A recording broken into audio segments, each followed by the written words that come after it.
And welcome to Chapel Hill as the University of North Carolina loses 3 of its 4 games by a grand total of only 12 points, takes on a Miami team that has won 4 in a row.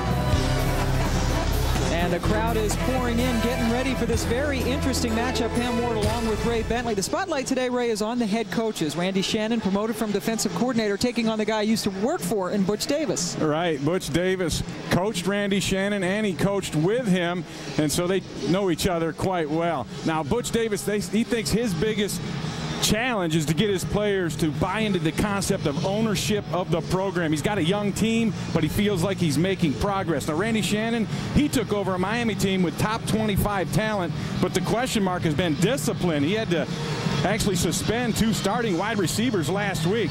But I think both these guys have bright futures at their schools. And both of them have been downplaying this matchup. Today's menu, we'll take a look at some of the greatest hits of Butch Davis at Miami. Randy Shannon's journey to Miami, a very interesting and heartbreaking one. And we will break down the Atlantic Coast Conference. Boston College, the only unbeaten team left in the ACC. Some good games in the ACC today, including one about to kick off between Maryland and Georgia Tech. We'll keep you abreast of all of that. Darren Daly getting ready to kick off for Miami. Greg Little and Brandon Tate getting ready to receive for the Tar Heels, who are coming off of a 7-point loss at very tough Virginia Tech. Butch Davis says they are getting close. Can they break through with a big win today? Ball handled by Brandon Tate, a talented wide receiver. Takes it from about the 5. Has a nice alley up the left sideline. And Tate uses his blazing speed. DeMarcus Van Dyke finally shoves him out, but that is a 31-yard gain on the opening kickoff. The North Carolina offense, here's their head coach, Butch Davis, to introduce him.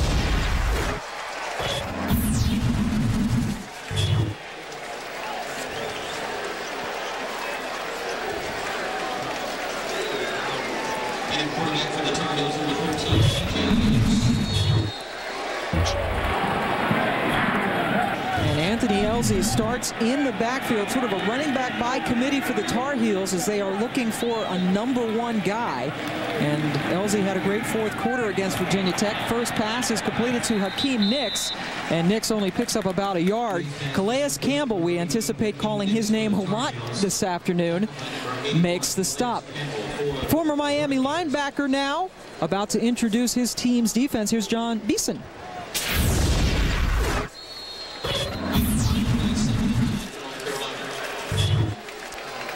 Linebacker in the middle, my boy, the business, Tavares Gooden.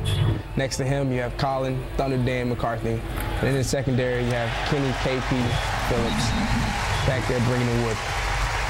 Beeson now playing for the Carolina Panthers. Colin McCarthy making the stop on Anthony Elzy, who picked up 7 yards on that. Elzy coming off a career-high day against Virginia Tech, 74 yards on the ground, all of them coming in the 4th quarter. Yeah, he really gave this Tar Heel football team a lift last week. They were in that ball game with Virginia Tech right down to the wire. In that game, TJ Yates was sacked 6 times by the Tech defense, and now he's facing a 3rd and 2, and they're having him throw, but he's not going to even have a whisker of a second to get it off as Taraz McCray comes in for his 3rd sack of the season. That's a 10-yard loss. Oh, and Miami just brought the house with the blitz, and McCray is this guy right here, and watch him. He's going to work inside, and there's an overload on that side, and you see that right guard never got enough on him, and that's Lowell Dyer, who didn't get enough on McCray, and away he goes. And that's what Miami is known for this year, that pressure up front from that front 4. In fact, 4th in the nation coming into this game with 20 sacks. Carolina now has allowed 16. That's 103rd in the country, so that could be an ongoing problem this afternoon. Terrence Brown into punt it, and that's a shanker. Greg Cooper runs up on it and is able to cover up. The true freshman almost making the mistake, but he's able to cover it up. That's only a 33-yard punt as Miami's offense comes out for the first time. John Beeson with the introductions.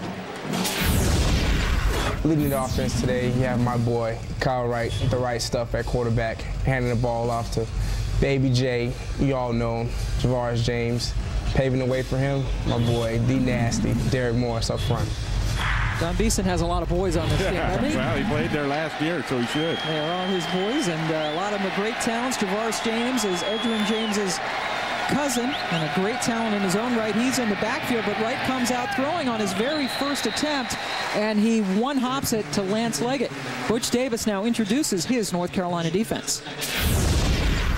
Our defensive line is anchored by number 9, Kentwan Balmer, defensive tackle. Our outside pass rushing responsibilities rely on number 33, Hailey Taylor.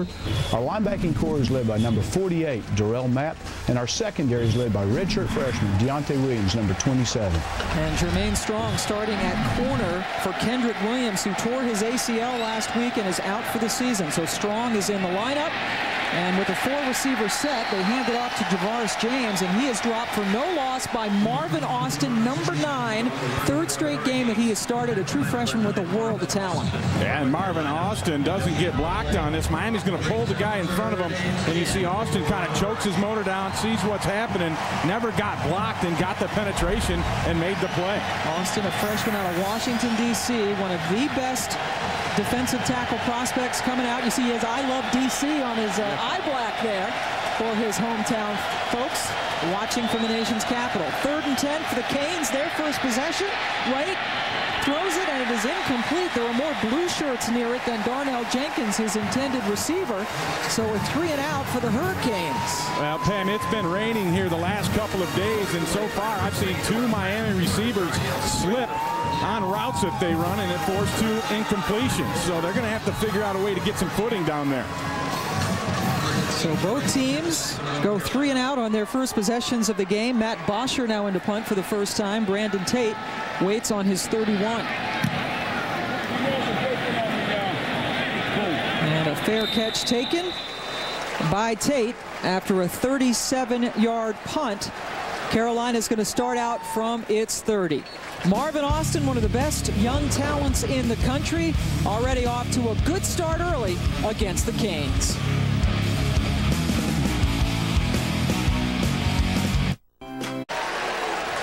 We're still scoreless early here. North Carolina taking on Miami. Butch Davis is back, taking on his former team, where he coached for 6 years, then went to coach the Cleveland Browns, took a couple years off, worked in TV, as you could probably tell by his sterling starting lineup. He's a lot like you, Pam, one take. He's good. Mr. TV guy for NFL, and now he's back facing his former team. We'll have much more on that coming up throughout the afternoon as Elsie gets the carry, tries to break it to the outside, maybe got a yard before Kenny Phillips, a very talented safety, stopped him. So Butch Davis was the head coach from 1995 to 2000. He had 3 Big East championships. In his last season, they were number 2 in the country, went 11-1, and the season after that, Larry Coker came in, and there's the national championship. Yeah, Larry Coker owes that man a debt because he had him a nice football team that he took over there, as you see, the year by year for Coach Davis when he was at Miami. And even more remarkable, remember they had lost all those scholarships, 31 scholarships, because of certain sanctions, and they were able to rebuild in a hurry as that pass is incomplete. Yates looking for Nix. For more on Butch Davis, let's go down to Quint Kesnick. Quint. For Coach Davis, the rebuilding progression has been painfully slow. He likens it to eating an elephant one bite at a time, but he remains upbeat. He's really focused on creating a culture of preparation where players put in the extra time on their own. It's their passion and work ethic that he thinks will wake up the sleeping giant. He says it's going to happen. It's just a matter of when. Pam? And his assistant coaches talk about there being a potential gold mine here at this university for football. Yates has a lot of time, and he finds an open receiver right at midfield. Joe Daly going down on his knees to make the catch. And yes, that's Joe Daly, who used to be a quarterback at Nebraska. And they had good protection, and that's what counts, Pam. You're going to see this formation right over here where they've got a couple of receivers to help on Calais Campbell, because they're not just going to let him rush free all day. So they chip him with the tight end before he goes out. They're able to give Jolly, that left tackle, plenty of help, and it gives Yates time to find an open man. That is Daly's first catch of the season. He had 5 starts at quarterback for North Carolina last year and was not in the mix to play quarterback this year, as Elsie picks up the first down. Anthony Elsie picking up 12 big yards. Boy, he had a nice hole and a little cutback there on the backside as they had Calais Campbell running upfield. Watch Campbell up here. He's going to go upfield, and that's going to create the seam on the cutback. See him get upfield. There's a little seam in there. He gets up too far, and bam, he's in through there into the secondary of Miami right away, and that's good news for this North Carolina football team. They don't run the ball very well. No, they do not. They're 107th in the country, averaging only 88 yards per game on the ground, but Elzy busts one again, and nobody's going to catch him. Elzy into the end zone for the North Carolina touchdown.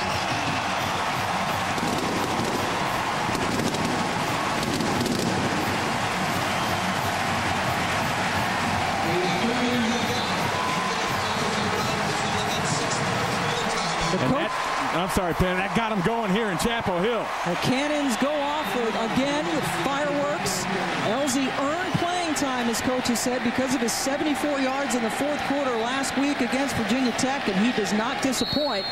Connor Barth in for the extra point. Barth was the hero the last time these two teams played here in Chapel Hill.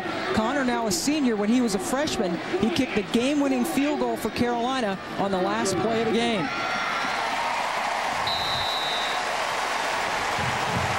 Barth adds that extra point, but what a huge run by Elzy.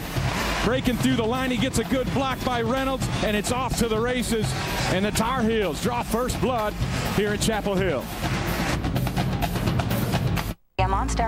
That is the Carolina locker room. One of the first things Butch Davis did when he came to campus was have that thing refurbished. It's beautiful, and he's looking at some big-time renovations to this stadium. Anthony Elzy, John Shoup, the offensive coordinator, said they were looking for a #1 quarterback, and Elzy has his chance to be that guy. And the Miami defense stout against the run all season. First two drives of 49 yards. Yeah, and give North Carolina credit. They came out, they ran a tackle trap on that touchdown play, pulling big Garrett Reynolds up into the hole. And I've watched several Carolina games, hadn't seen that play yet, so they brought out a new wrinkle on him, and it worked to a T. And give Elzy the credit for hitting that hole. 39-yard touchdown run, the 39-yard run, the longest of the season for any Carolina player, as Lee Chambers took it going backwards in the end zone and for some reason came out with it. And Carolina makes him pay. Jonathan Smith, the true freshman from Durham, number 28, leading the charge. Yeah, that's just a mistake bringing that ball out. A great kick. You see, kind of, he had 1 foot on the field, in the field of play when he caught it, so he felt he had to bring that thing out. And there was some bad news waiting for him at right around the 10-yard line. So North Carolina up 7-0, and Miami will start from its own 8. Kyle Wright and company have not gotten anything going on offense yet. With the 3 and out, now they're backed up. Keep an eye on the receivers and their footing, Pam. 2 of them slipped in that first drive. Wright is 0 for 2 on those slips, and Deontay Williams. That's a 2-yard loss as he drops Javaris James. Let's go back to 2004. North Carolina hosting number 4 Miami right here, and Connor Barth. Last play of the game, the freshman nails the 42-yarder. He had missed earlier from 39. They tried to ice him with the timeout. That's the highest-rated team North Carolina has ever beaten. And there's Connor now with the, he's gotten rid of his trademark mop top. Yeah. But he is still kicking for Carolina. 4 receivers in for Wright, tries to throw from his own end zone and then takes it out and gets it up to the 9-yard line. Picks up about 4, but they are going to be looking at a 3rd and 9. A good coverage in the secondary for the Tar Heels. Wright had nowhere to go with it, had to bring it down and get what he could on that. Antoine Bomber coming up to make the stop, and now the Carolina defense. Chuck Pagano is their coordinator. They've been a slow-starting football team so far this year, Pam, but not today. Out of the gun. Wright with time. Finds his receiver, Lance Leggett. But Leggett is stopped short of the first down as Kenrick Burney, who's also a baseball player here at North Carolina, makes the stop. They needed 9 yards, but only got 7. Yeah, and he caught that ball. He had the yardage for the first down, but he was coming back to it, and that brought him behind the sticks. And then a nice play coming back by Burney, who kind of missed it the first time, gathered himself back up, called that a hustle play, stopping it short of the first down. So Randy Shannon's team, 2 possessions, 2 3 and outs. Brandon Tate again, waiting for Bosher's punt. He almost got to it. Good field position coming up for the Heels as Tate takes it down to the 45-yard line of Miami. Only a 35-yard punt, 6-yard return. And Butch Davis's guys are in good shape right now. North Carolina, that last drive they had really had some good things going. They had the protection so Yates could find his man and move the chains there. And then they got it going on the ground. First the big run there by Elzy, and then the tackle trap breaks the one tackle. He had 35 yards after contact in that drive, and that's what John Shoop, the offensive coordinator, has been looking for. Elzy again gets the ball, and with a nice stiff arm is able to gain about 5 yards. Kenny Phillips making yet another stop. Phillips, one of the best secondary guys on this team, if not the best. Yeah, and you'll see him involved in the run game quite a bit. Phillips will kind of be that 8th man in the box. He'll sneak up late from time to time, and really offenses don't account for that, and that leaves him free to make a lot of plays. And look at this, Carolina dominating early. Dominating, as Miami has had the ball twice and has had to punt after 3 plays both times. Elzy again, this time tries the right side. Not as much success as he is wrapped up by Tavares Gooden after a gain of 1.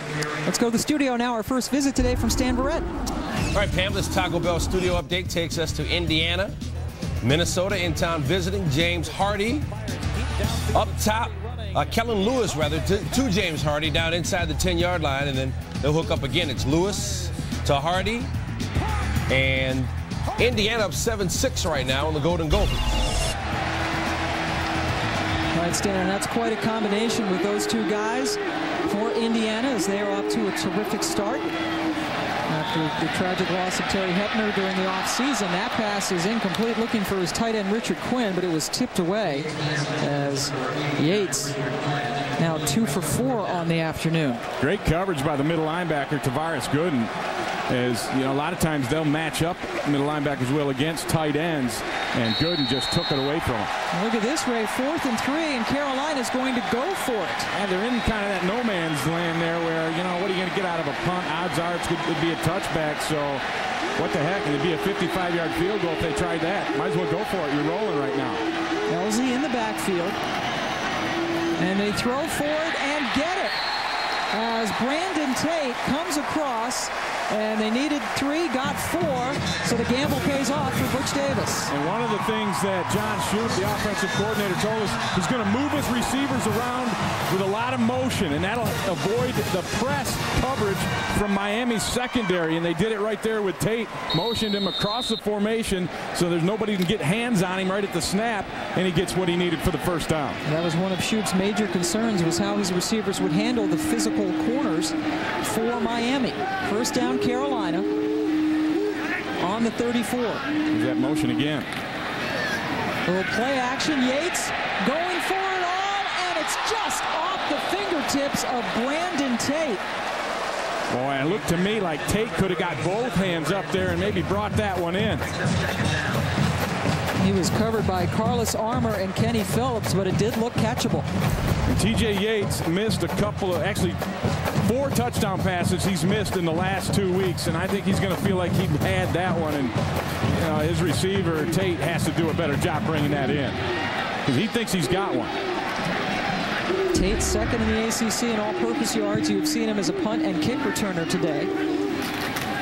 So now on 2nd and 10, they go back to Elzy, and he goes down as Antonio Dixon, the junior from Miami, stops him for no gain. John Shoop has been an NFL assistant the last 12 years. He said Butch Davis is the reason why he came to North Carolina, and now in his first season as the offensive coordinator. Yeah, and we had a nice conversation with him, learned some things about him. He actually grew up near Oakmont, near the Pittsburgh area, and he was a caddy, and he's caddied for some greats. The one he told, Bobby Lane. So Bobby showed up drunk and left drunk. Yeah, he said he had a lot of fun with Bobby Lane that day. Bobby tipped him by giving him a golf club to give to John's dad. And Shoopy was, it's going to be out of bounds, but Shoop was only 12 years old at the time, and Bobby offered to buy him a drink. Yeah. That pass was caught by Kenny Phillips, but incomplete because he was out of bounds and a flag down. Defense, number 81. As they roughed, they're going to get Calais Campbell for roughing TJ Yates, the quarterback. And Campbell doesn't believe it's him. He's going to be at the very top. He beats the cut block, and I don't see it. I don't believe that was the call, because they certainly didn't rough Yates in that replay, unless it was like maybe he 5 minutes something. after the snap. Yeah. Wow, that was an interesting call, to say the least. We did not see it at all. You can understand why Campbell was perplexed. Yeah. He's like, well, who, me? No, I don't think it was you, Calais. 1st and 10 here from the 20 for Carolina after the penalty. LZ again right through the middle, but that hole closed up in a hurry. Spencer Atkins from his linebacking spot made the stop as we go back to Stan Verrett. All right, Pam, Boston College has won 15 straight at home, trying to get to 6-0 for the first time since 1942. Matt Ryan to Andre Callender, a little middle screen, and Callender does the rest. 51-yard touchdown hookup for them, and the Golden Eagles out to a 7-3 lead on Bowling Green. Boy, Matt Ryan really thriving in that new offense. They've opened it up a little bit, and he has done well getting his name into the Heisman possibilities as LZ leaves his feet thanks to Calais Campbell after a 2-yard gain. So Boston College is the only unbeaten team in the Atlantic Coast Conference. There you see him, 5-0 overall. And there's the rest of the Atlantic Division. Yeah, Boston College, that's their highest ranking since they were number 5 back in 1984. And Matt Ryan, 19-4 as a starter, throwing for 313 yards a game. He's got 11 touchdowns. He is playing some football up there. Both North Carolina and Miami playing in the other division, the Coastal Division. Virginia on top of that one. It was surprising that they are 3-0 in the league so far. 3rd and 7, but this play will not get off the ground. It looked like Garrett Reynolds, the right tackle, got up a little early. I think the center was late. Offense, number 75. That's a 5-yard penalty. It remains 3rd down. Well, they did get Reynolds on the call. Scott Lenahan is the center, the captain of this team, playing with a calf that is not 100%. So North Carolina is pushed back 5 yards.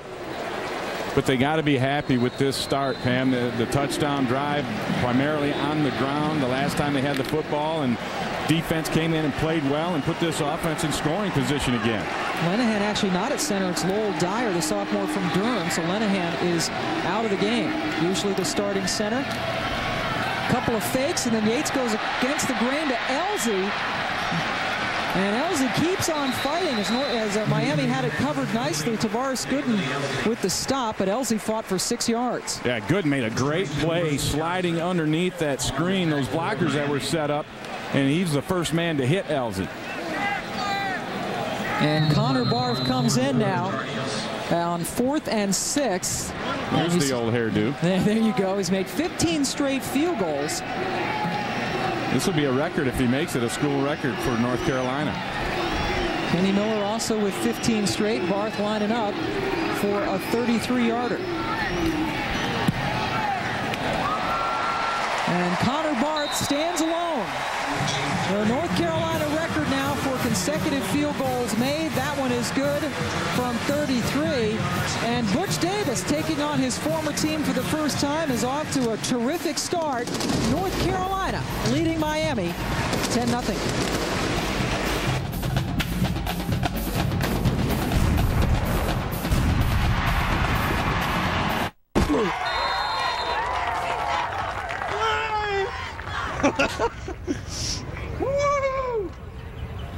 This group, come on!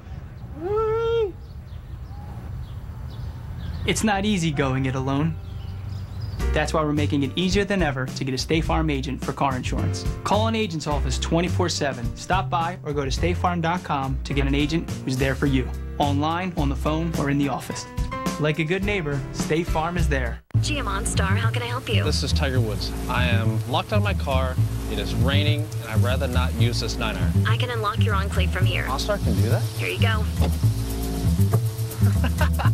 You know what? You're late every single time. I'm hanging up. GM OnStar, how can I help you? Hi, I need directions to the nearest florist immediately. You don't have to be a star to get the OnStar treatment. OnStar Active. Standard on all Buick models. Proactive Solution has good news if you have a difficult pimple or sudden breakout and can't find relief. Because when you order now, you'll get the exclusive refining mask free with your 3-piece kit. Just a dab, and the mask is designed to zap problems. It's fast. It's dramatic. I put it on in the evening before I go to bed, and when I wake up in the morning, you don't have acne. That's a good feeling. It works the fastest. It's potent. It's like my little skincare army. Call now and order the amazing Proactive Solution to heal your acne and help prevent future breakouts. You'll save 50% on Proactive when you order in the next 4 minutes, just $19.95. For on-the-spot pimple control, I use the refining mask. Just a little dab, that's all you need. It's a Proactive Best product, and it's part of Proactive's Best offer. Don't just dream of clear, beautiful skin. Make it real. Order Proactive now and get a free upgrade to priority shipping. Call 1-800-321-1893. Stan Verrett back here in the studio with an update on the games on the ESPN family of networks. Over on ESPN, it's Illinois and Wisconsin. Illinois actually favored in this game at home and leading the Badgers right now 7-0. And BC up 7-3 on Bowling Green over on ESPNU. Pam Moore. Interesting, of course, Illinois being favored against the number 5 team in the country, and they are up in that game 7-0. Meanwhile, here it is 10-0 in favor of North Carolina.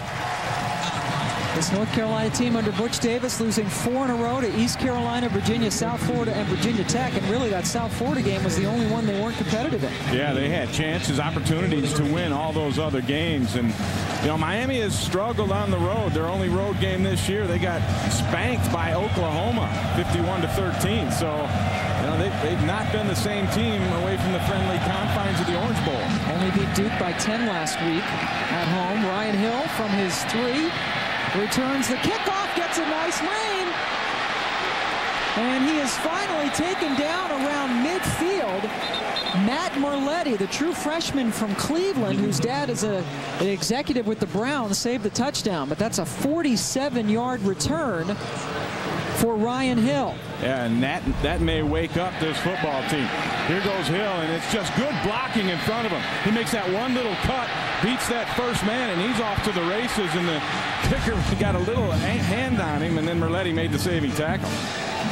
So exactly the shot in the arm that Miami needed, trailing 10-0 because of that return by Hill. They start at midfield. Greg Cooper now, the true freshman in at running back. A nice compliment to Javaris James, but Wright is looking for 6, and he throws it out of bounds as Darnell Jenkins had a step on his defender. Randy Shannon and Butch Davis have spent quite a bit of time together at the University of Miami. Shannon actually played when Davis was an assistant coach, and then they had time with the Cowboys. And I circled that one because Davis, they actually drafted Randy Shannon to teach the Cowboy linebackers how to play that position. They weren't really expecting Randy to be a player. They had bigger, stronger, faster guys, but they didn't have anybody who knew that defense better than Randy Shannon. So they bring in the rookie to teach the other guys how to play, and Marvin Austin jumped off sides. It's a free play for Miami as Wright played on. A lot of the Carolina guys gave up because they figured they'd blow the whistle. Yeah, I thought I heard a whistle. And Lance Leggett was the receiver. That's a 31-yard gain. And the question is, was there a whistle? And that's something that a young football team will get caught with. Defense in the neutral zone at the snap. That penalty is declined. First down. Scott McElwee with the call, and Quint Kesnick, our sideline reporter, did not hear a whistle, so very smart play by Kyle Wright and company going on with it. And this Carolina team is extremely young, as they have played 11 true freshmen this year. And 12, at least 12 redshirt freshmen as well. So, and 51 out of the 84 scholarship players coming into this season had never played a college football game. Now, that's a young football team. Maybe their youth showed on that play. So 1st and 10 now from the 18. Cooper tries the left side and picks up about 3. Let's go down the sideline now and Quint Kesnick. Pam, I was with Butch Davis when Miami took the field, and he admitted that it was a little strange seeing the green, the orange, and the U logo on the helmet. But he said to me, you know what, I haven't been there in 6 years. Those aren't my kids. I didn't recruit them. And so the only tie he really has with the program is with Randy Shannon. How interesting that both coaches assigned to rebuild programs. also knows the defensive line coach, Clint Hurt, but that is it, Quint. And, both of these guys have really downplayed this matchup. Yeah, they really did. In particular, Randy Shannon, they didn't want to talk about that. On 2nd and 7, Cooper gets it and is dropped for a loss. A terrific play by Kenrick Burney, one of those redshirt freshmen, coming up for a 6-yard loss. Yeah, Burney just stayed home. He rode his receiver inside a little bit. They're playing a cover 2, so he's got that backside flat, and he stayed home. And you have to stay home against the Miami running backs because they love to cut that thing back. And so far, we're going to keep track of those cutback yards. They're -6 yards on cutbacks so far.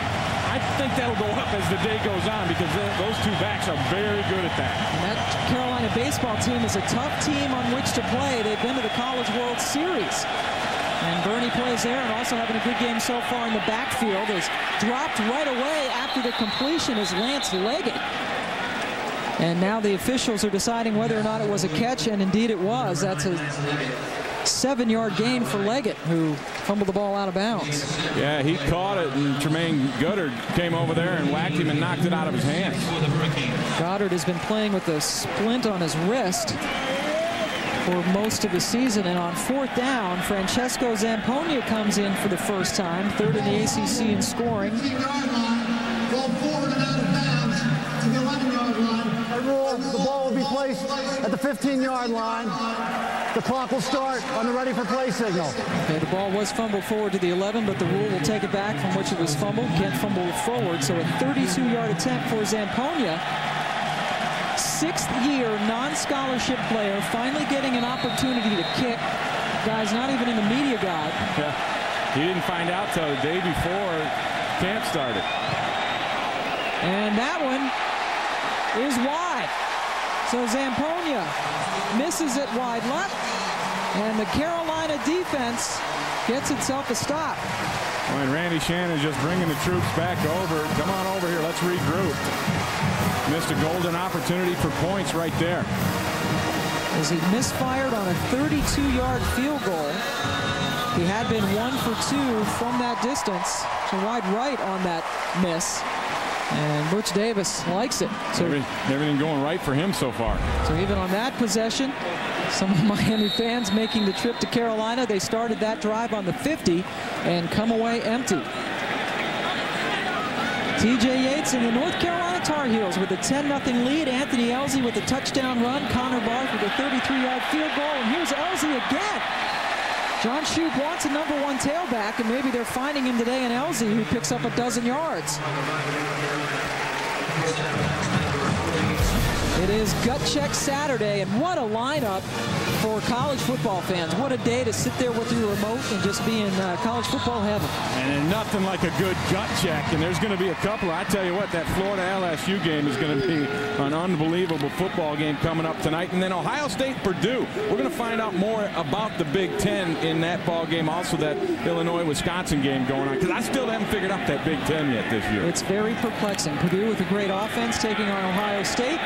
Yates going up, and a great grab as Hakeem Nicks picked it out of the air and then goes all the way down to the 36-yard line after a 33-yard gain. And if you give TJ Yates time, he'll find an open man.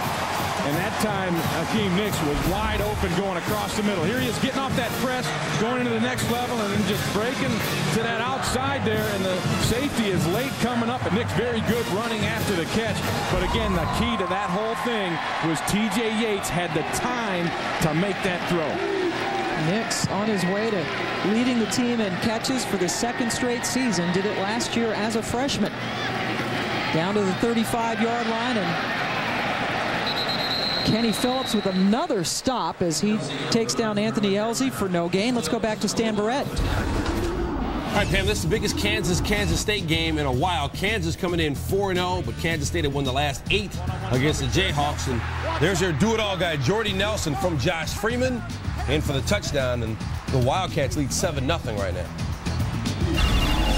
A lot of people thinking Kansas is sort of a paper tiger, right, because they have not played anybody substantial. They're certainly having a substantial game today against Kansas State, coming off that huge upset last week in Texas. Yates flares one out to Brandon Tate.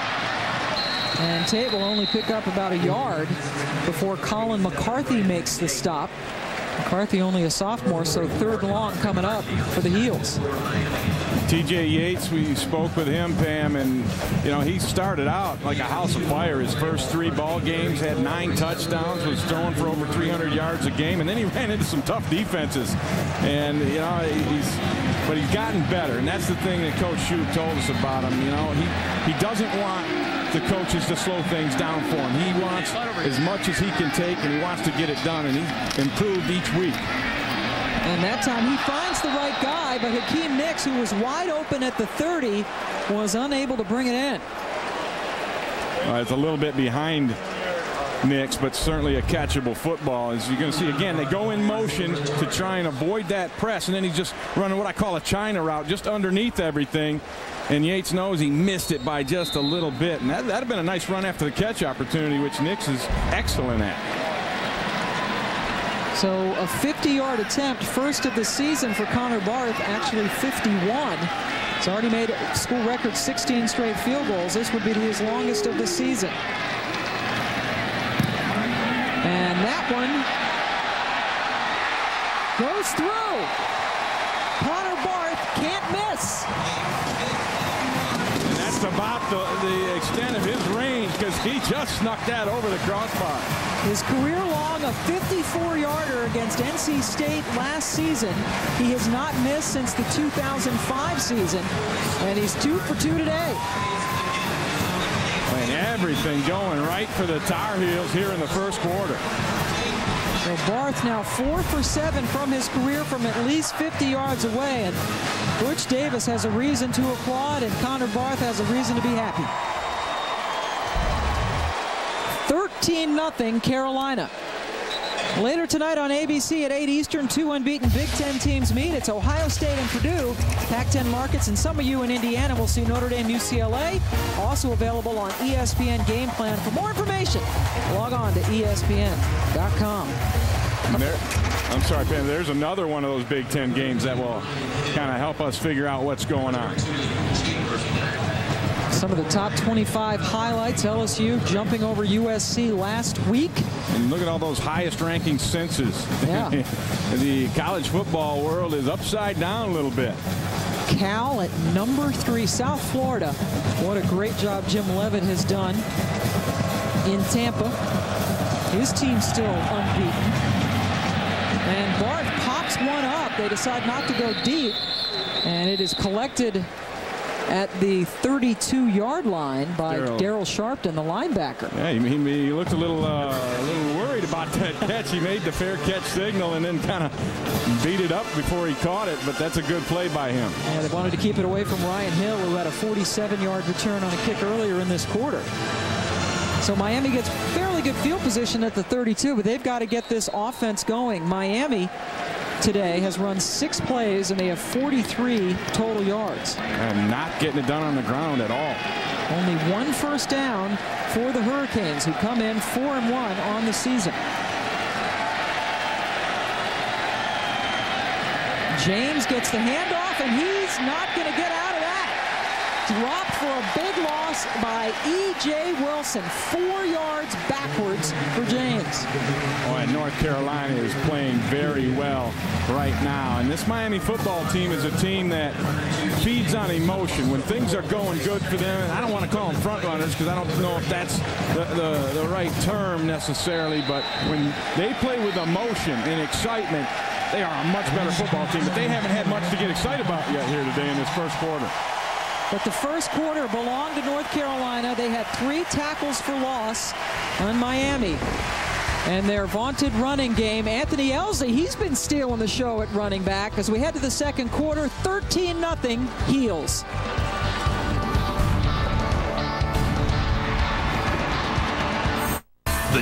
And the sky is not Carolina blue here this afternoon. It's sort of a steely gray, but it doesn't matter. Carolina's playing great, up 13-0 after 1 quarter against Miami. And they just dominated that first quarter across the board. They've been the more physical team and the better executing football team. Outgaining Miami by almost 100 yards. Kyle Wright has plenty of room to run, and he eventually takes off and then wisely hits the deck after only about a 2-yard gain as Darrell Mapp comes up to make the stop. Mapp, the former walk-on, who now starts. And there is the first quarter recap, and it was all heels. Yeah, and it just demonstrates the domination that we talked about on both sides of the ball. This Carolina football team is playing outstanding. They set them up with another third down here. Yep, there were no turnovers, by the way, in the first half, and another 3rd and long for Miami. Kyle Wright and company facing a 3rd and 7. 4 receivers in there for the Canes. Rush coming. They pick it up. Wright completes it, but well short of the first down as Lance Leggett is stopped by Jermaine Strong. We go to Stan Verrett. So Michigan taking on Michigan at the Big House today, and if not for Michigan's early struggles, Mike Hart might be in the thick of the Heisman talk. With this run, he becomes Michigan's all-time leading rusher. He passes Anthony Thomas for that honor. Over 800 yards this season for Hart, closing in on 4,500 for his career. Mike Hart has been one of the few bright spots for Michigan so far this season, and they block the punt. Quinn Sturdivant getting in to block the punt, and North Carolina continues to roll. Denoris Searcy, the true freshman from Decatur, Georgia, picked it up, but Sturdivant there, number 52, comes up with the block. And he's a true freshman, and he just earned his starting position, but he still plays on special teams, and he flew through there unblocked. And watch him lay out and take that right off the toe. Boom, boom, the dreaded double thump for the Hurricanes. And when things go well, things keep going well right now for the Tar Heels, making plays, offense, defense, and special teams, dominating in every phase of this game. And those were 2 true freshmen. Sturdivant with the block. Searcy picked it up. And after that, Miami in a deeper hole with Carolina sitting pretty with a first down at the 11-yard line. Elzy again. And Elzy stopped for no gain on that play, but Elzy had 80 yards in the first quarter. That's a single-game high already this season for any Carolina back. And now in his last 2 quarters, Elzy has run for a total of 154 yards. I think they found their guy. Wow. That's 74 yards in the fourth quarter against Virginia Tech last week, 80 yards in the first quarter this week against Miami. And 46 of those yards are after contact, which is something that they really stressed when we talked to John Shoup. He said he had to find that guy. No gain on that play. Now they throw it to Elzy, and Elzy is able to get down to the 4-yard line. Carlos Armour with the stop. There was a running back by committee on this Carolina team with Ryan Houston, Anthony Elzy, and Johnny White. Ryan Houston's really shining in the fourth quarter against South Florida a couple of weeks ago. Had his opportunity last week, but now it's Elzy shining. Yeah, it's his time. And, you know, initially he was just the short yardage back for this offense. And Johnny Williams is the guy who, or excuse me, Johnny White was the guy who was given the first opportunity. But I'll tell you what, since Elzy got that thing, he's picked it up and run with it. Blaise Campbell on the sideline on 3rd and 3. Elzy very close to the first down, needed to get to the 1. Willie Cooper making the stop, and I think he's about a half a yard short. Yeah, the Carolina fans not happy with that spot as Campbell looks on for the sideline.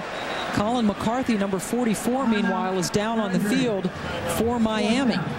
Yeah. So Butch Davis looking at a 4th and short. He already went for it on another 4th and 3 earlier in the game. Yeah, I think you take this field goal because it puts you up now 16, and that's still only 2 scores, but it's, you know, 2 touchdowns with 2-point conversion. So I think you kick a field goal here. I'd go for it. I'd go for the kill, Ray. Yeah, you might go be for right. 6, buddy. You might be right. And Anthony Elzy on this play, Ray, it looked like Elzy, when he was running, got McCarthy right in the head with his knee. And take a look at it. And yeah, there's McCarthy, and he kind of, you see at the end there, his head got jerked back. You see his head go back and kind of hyperextended his neck there, and he really hasn't moved since then, so this might take a while. Yeah, they'll be very careful with Colin McCarthy. We will come back to North Carolina.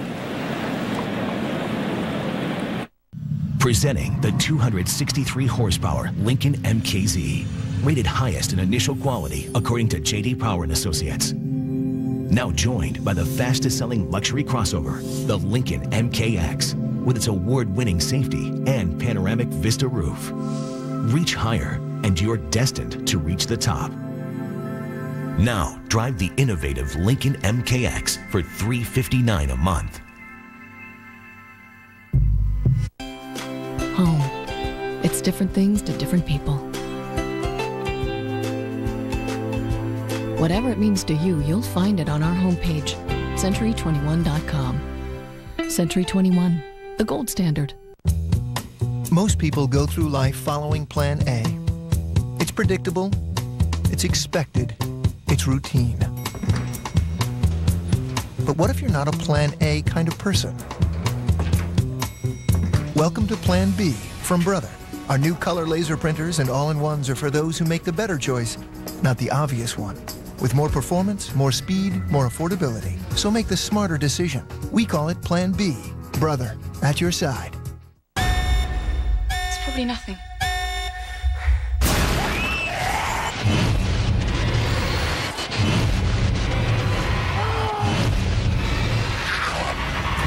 Weeks later, Tuesday. Introducing the DirecTV Rewards Visa, the credit card that gives you once-in-a-lifetime rewards money can't buy. Turn your ordinary purchases into extraordinary rewards. Imagine talking sports with your favorite athlete, dancing with celebrities at Hollywood parties, or taking your own walk on the red carpet. Earn points with every purchase. Redeem them for once-in-a-lifetime rewards. The DirecTV Rewards Visa, the credit card that gives you rewards money can't buy. Getting more out of your DirecTV just got a whole lot easier. More style. More action. More family fun. Great tunes. More movie madness. Choice Extra from DirecTV. Over 30 extra channels for as low as $5 more per month.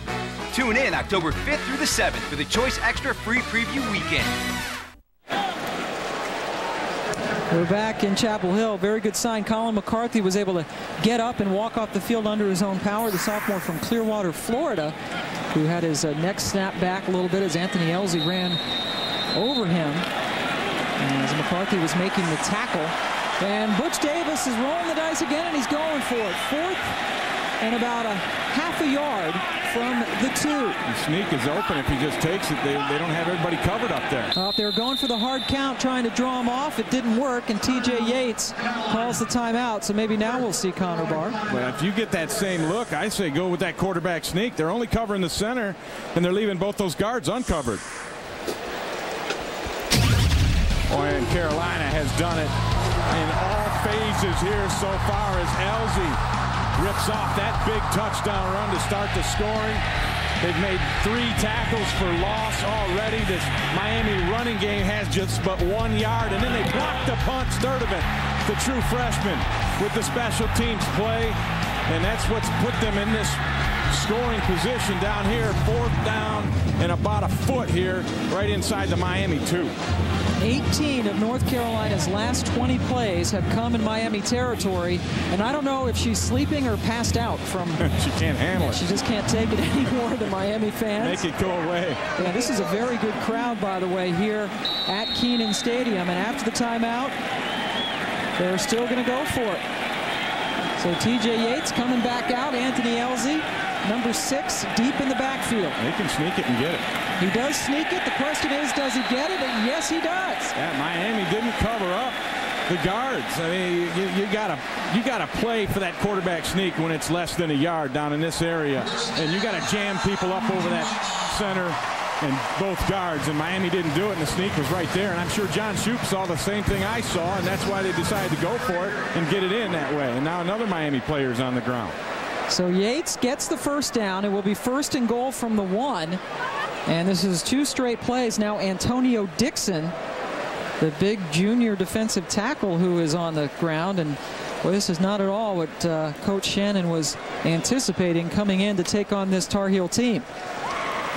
We talked to him earlier in the week, and they all said very nice things. And sincere things about this Carolina team, who, even though 1-4, really were just, you could tell looking at the last few weeks that they were getting close. So as we wait here for Dixon, let's go back to the studio and Stan Verrett. And we mentioned Illinois being favored over number 5 Wisconsin. Juice Williams to Rashard Mendenhall on the pitch, and Mendenhall will do the rest. That put them up 7-0. They just added a field goal, so they're up 10-0 now on the Badgers. All a part of Gut Check Saturday. Oklahoma and Texas, the loser out of the national championship race. A little bit later on, battle of Big Ten unbeatens between Ohio State and Purdue on ABC, and of course Florida and LSU tonight in the SEC. All right, Stan, a lot of great games going on, and boy, Ron Zook has gotten some terrific talent at Illinois. Rashard Mendenhall, the real deal, has scored, and Antonio Dixon favoring that left leg. And they're going to need more bodies to carry him off of there. 6'3", 331-pounder. As he is being helped off the field. Calais Campbell still a spectator. Campbell, a very talented, about 6'8", 280 defensive end. And Butch Davis's team rolling now with a 1st and goal from about the 1-foot line. Yeah, and I'd try that sneak again and, you know, make Miami take that away. And if they don't, you can get a half a yard anytime you want.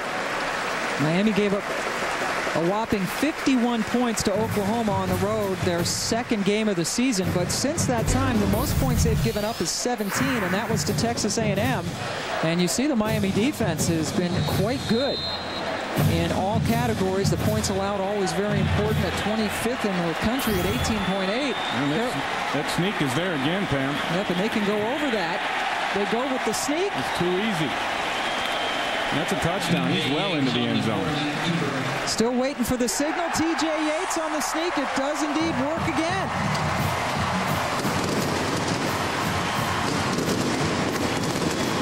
Yeah, when you got just a foot or so to go, you've got to jam people in there and make them hand it off. You can't just leave people uncovered in that front line and let them fall forward for a touchdown like that. And that's Yates' first career rushing touchdown.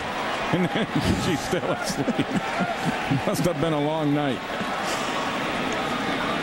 It's been a long quarter and a half. Yeah, it certainly has. TJ Yates now with the touchdown. Connor Barth with the extra point. And North Carolina now leads 20-0. Boy, and the Tar Heels are rolling, getting it done in all phases. The block punt by Sturdivant, the true freshman, set up the touchdown. The quarterback sneak by TJ Yates. National championships led by the women's soccer team, Mia Hamm and people like that. Yeah, and that's what Butch Davis sees here, is a winning culture and a great opportunity. You know, it was referred to as a gold mine and an opportunity to really build a football program as well.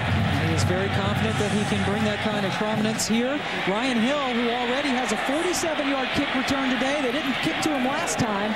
And this time he makes him pay a bit as he has a 27-yard return. Let's go down to Quint Kesnick, who's standing by with the head coach for baseball. It is all about baseball. Mike Fox, 2 trips to the College World Series. Why does Carolina have such an outstanding success in the non-revenue sports? Well, we got a great commitment, for one thing, from our administration here, and we got a great product to sell here, academically, athletically, and we're able to get some great students. It starts with talent, but then after that, I think we have some great resources here. Butch Davis comes to town. What attitude adjustment have you seen from the players? Well, we got a baseball player, Kendrick Burney, that is playing football, and he keeps us informed. I think, you know, winning's about attitude, you know, that culture of winning, and I think you see that. I have the opportunity to meet Coach Davis a couple times. He's very impressive, and I think he's going to turn our program around. What has impressed you most about him? Well, he's just, you know, he's a pretty impressive guy physically, but I think it's just about he knows he's, you know, he's going to turn around a winning program. The attitude, he instilled it. I think the players have a lot of confidence in him, and you know, I think he's going to recruit some great players here. And it's just an attitude. Coach, thank you. We'll hope to see you in Omaha again next spring. Pam. Thank you so much. Thanks, Quint. We got a quick glimpse there of Roy Williams, the basketball coach, who has a national championship. That pass is complete. Darnell Jenkins with a 7-yard catch. Charles Brown, a true freshman, coming up to make the stop. There's Coach Roy with the national championship of the men's basketball team. And of course, the women's field hockey team has 4. And our own Barb Hansen, our operations producer, was on some of those. She was an All-American here at North Carolina. Yeah, and them field hockey chicks are mean. I can see where she gets it from. Don't mess with them. She was a grad assistant when they won one of their 4 national championships. And now the football team trying to get to that rarefied air. 3rd down and again incomplete. They have done nothing on offense. Wright misfires. They are 0 for 5 on 3rd down. That time he was looking for Sam Shields. And Kyle Wright, 5 of 10 for 55 yards so far. And those throws on that drive right there weren't even close. I mean, and that's what he's been so good with lately, is his accuracy. 40 out of 49 the last couple of games, but not happening today. He got a block punt last time out, but Bosher was able to get it away. Brandon Tate fair catches it. Carolina has the ball again as we go back to Stan Verrett. All right, Pam, this was for you. Maryland coming off that big win over Rutgers last week. Georgia Tech coming off its win over Clemson on upset Saturday. And Lance Ball closing in on 2,000 yards for his career in for the touchdown. It's the Terps up 14-3 on the Jackets. All right, Stan, the fighting Terps. No cheering in the booth. No, absolutely not. But that was a great win as they took down Rutgers last week in New Jersey. Maryland going with a different quarterback today, as Chris Turner takes over for Jordan Steffi. And there are the ACC storylines. 3 teams ranked in the top 25, and none of them from the state of Florida. And look at Virginia, unranked, even though they're unbeaten in the Coastal Division. ACC, a bit of a mystery this year. That's a beautifully thrown ball, isn't it? Nix takes one, but then he drops it as Carlos Armour was there. Boy, it looked like Yates had him. Yeah, I think it hit the ground at the end, and Armour did a nice job of sweeping the hand in there and knocking that out. But T.J. Yates, this is as easy as it gets. This is like playing catch in the backyard. He has no pressure on him, catches a snap, and puts it right on the money. And the fans are upset here. They think they saw a replay where he caught the football, but looked to me like it hit the ground at the end. That pass was about as well as you could throw it by T.J. Yates. And Butch is probably going to challenge this thing. He's looking like he wants to. And coaches do have 1 challenge per game. And he just has to take a timeout to do so.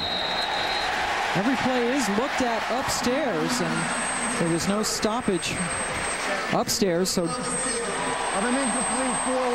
Davis will take the challenge. His team up 20-0 here in the second quarter. They went 3 and out in their very first possession. Since then, they have scored on their last 4 drives.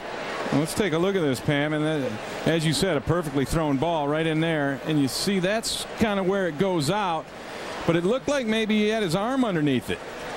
It's really tough to tell. Right there at the end, that's where you think it has gone out. But it looks to me like he had his arm underneath it the whole way. See if we can.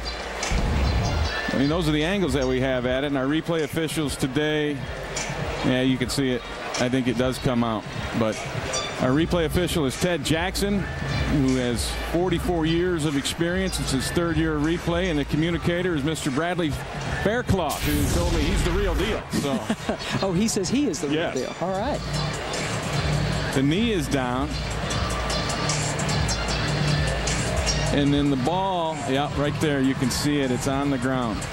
Now, you got to come up with that football. So that was actually a nice call by the officials on the field. And I think Butch Davis is going to waste a timeout here with that one. But he's already up 20-0. And remember, the call on the field was incomplete, so there has to be indisputable evidence to overturn it. And just from looking at those angles, it doesn't look like there will be near enough evidence to overturn that call.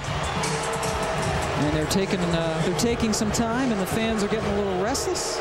Yeah, and Miami, look at them. They're trying to get themselves jacked up. They play better with emotion, and they're trying to manufacture some right now. And I think that's what the fans are responding to, is that little dance. And there's the Hurricane mascot getting into it.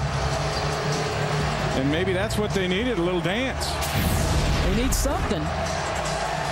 And again, this is the play that they are reviewing. Did number 88, Akeem Nicks, make the catch? He's got it, and then his knee goes down. So whistle blows, plays over.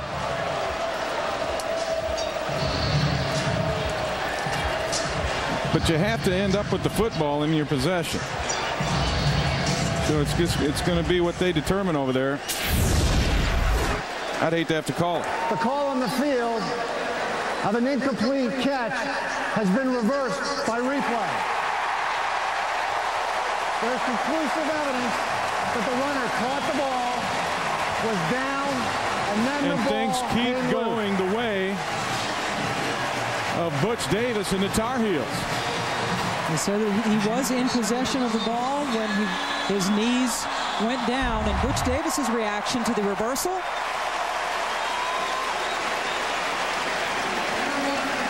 Yeah, alrighty then. It's going right. It's going right. So he does not have to waste the timeout. It's a 21-yard gain. First down for the Heels on their own 46. And Ryan Houston, another one of those true freshmen, the tailback, comes in now to spell Anthony Elsie. And he is a man. I mean, just looking at him, we met with him the other day, and he's a big one. Oh, look at this. Reverse to Brandon Tate. Tate with the cutback. Heads into the end zone. Brandon Tate with a spectacular run. Hakeem Nicks helped to spring him, and Carolina is rolling.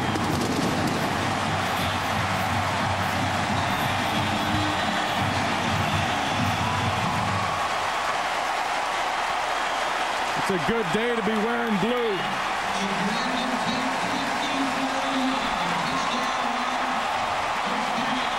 And not so much if you're in green or orange. And what a great play call by John Shoup.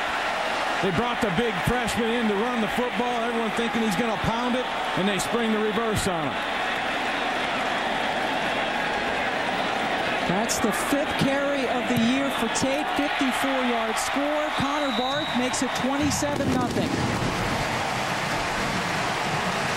And what a big play by North Carolina. Another explosive play as Tate takes that football. Hey, it's in the wrong barn, but it doesn't matter. It's a foot race. He gets a block. He finishes it off. And Carolina rolling big.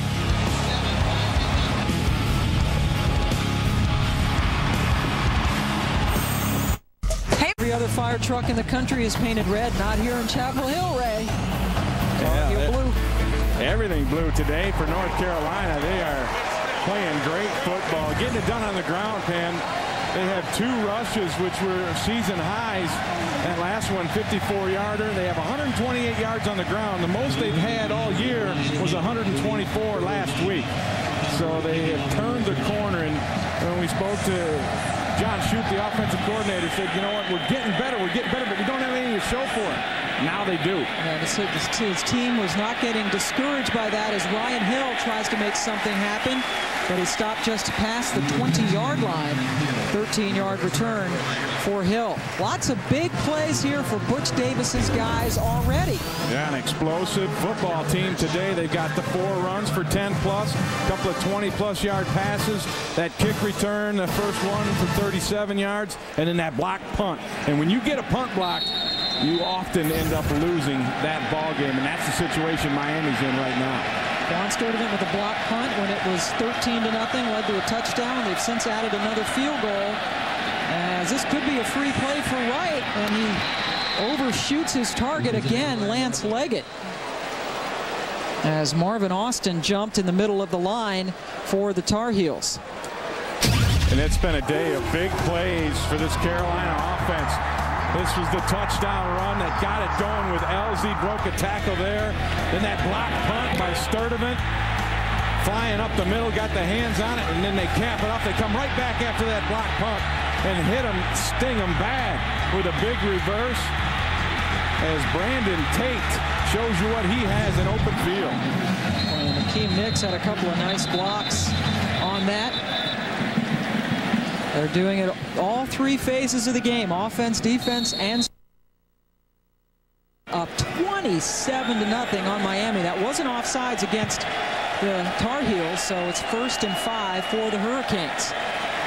They haven't done so well when they had 10 yards to go on first down, and that time Wright dumps it off to Greg Cooper out of the backfield, who picks up the first down. Stan Barrett now has an update on Boston College. Stan.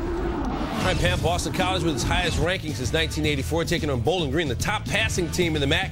Tyler Sheehan and company averaging over 326 yards a game through the air, and he hooks up with Eddie Burns there. And then Matt Ryan gives it up to Andre Callender. 3 touchdowns for Callender so far, and BC up 28-10. All right, Stan, BC is rolling. And meanwhile here, Miami has picked up only its second first down of the game. Cooper, the exciting freshman, wrapped up and taken down by Alaric Mullins, sophomore from the state of Missouri. Got his first career start against South Florida earlier this year. And Mullins did a nice job playing down the line, using his hands, and then making a football play. Lost his helmet on the deal, but he doesn't seem to mind a whole lot. This is Miami's 6th possession of the game. 4 of the 6 possessions ended with 3 and outs, as you get a nice look at Mullins, who went to high school in Eastwake High School here in North Carolina. 2nd and 7 for the Hurricanes. Kyle Wright at quarterback. Pitch back to Cooper, and he cuts inside. And good pursuit by this North Carolina defense. Deontay Williams, a converted wide receiver, makes the stop after only a 2-yard gain. Yeah, and disciplined pursuit. That's the key. When you face a team that loves the cutback, you got to make sure that you're taking the proper pursuit angles and pursuit lanes, that you fill your lanes. They worked on that a lot this week, and so far in the cutback running for Miami, -4 yards in the cutback. And usually that's where they make a lot of their gains. And the Miami running backs, these are the guys we were talking about coming in, Javaris James and Greg Cooper, and they have skinny numbers.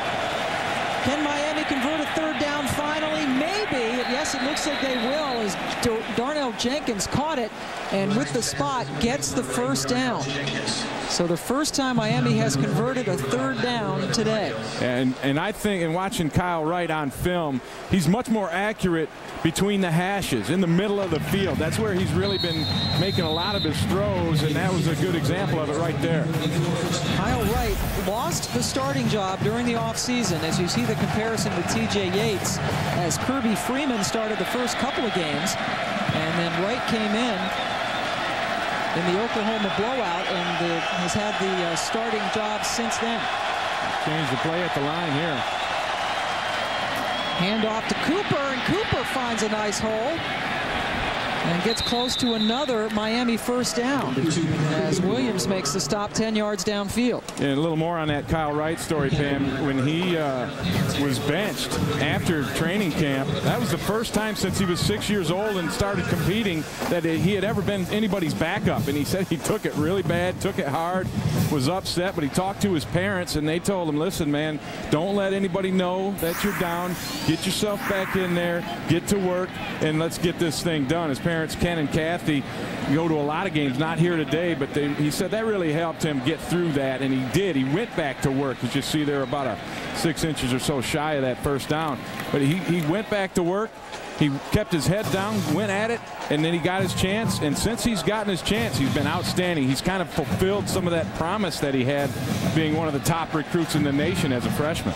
Came in with such great credentials that as a sophomore in 2005, he led the ACC with 18 touchdown passes and broke his thumb last year, sidelined the last 4 games. And there's Kirby Freeman, who came in when with the injury last year. And you see he was the bowl game MVP, and he looks like he's warming up. Yeah, he was able to play some last week. He's trying to find his helmet. And Randy Shannon gave Freeman a lot of credit for keeping his head straight and not getting down on being benched. 2nd and 1, and he goes down. That's Marvin Austin, the terrific true freshman from Washington, D.C., with the sack. They had the corner blitz coming, and Marvin Austin took advantage of it. Here he is right here. He's just going to work a little inside rip move. Bam, he gets inside and doesn't get picked up. The guard, Orlando Franklin, totally ignored him. And I think that blitz look, that early show from the corner, Bernie, kind of messed up that protection, and Big Marvin got one. That's Kenrick Burney who helped to set that up with the corner blitz. Marvin Austin had his first career sack last week, adds another one this week. Cooper going against the grain, And there's some of that speed and talent that they've been expecting. So on 3rd and 9, Cooper goes the other way and picks up 12 for the first down. Yeah, and Marvin Austin was the guilty party on defense as far as not keeping his contained. The excitement in his youth, he kind of got caught inside on his rush, and it was a little almost a Statue of Liberty type draw play. And Austin bit inside. Cooper was able to get around him. Austin with all that talent, just a true freshman. That 12-yard run by Cooper, their longest of the day. First down in Carolina territory. Wright with time, goes underneath, and it's intercepted. Picked off by Darrell Mapp, the former walk-on who now starts for North Carolina, gets the pick. And that's just a poor throw and read by Kyle Wright. Apparently he did not see the linebacker sitting over there because he threw it right to him, right to Darrell Mapp. And he's looking for his tight end all the way, coming on that little crossing route. He looks to the right, he sees it, all right, I got him over here, but he stared it down, but he never saw the linebacker. And that's just a poor decision, a poor throw, a mistake right there by Kyle Wright. And they are going to look at this play being reviewed upstairs as Darrell Mapp stepped in front of that right pass. We'll take a look at the review when we return.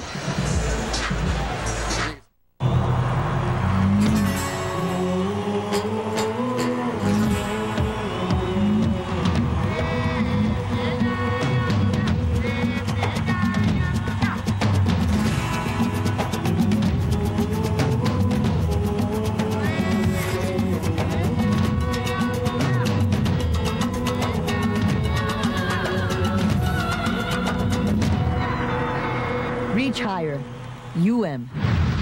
Carolina is committed to opportunity, to shaping generations of leaders in education, business, medicine, and more. Now, Carolina makes a commitment to keep these opportunities within everyone's reach. The Carolina Covenant is a promise. It's a promise to help kids from low-income families get a college education debt-free. It's a promise that Carolina is proud to make because everyone deserves a shot.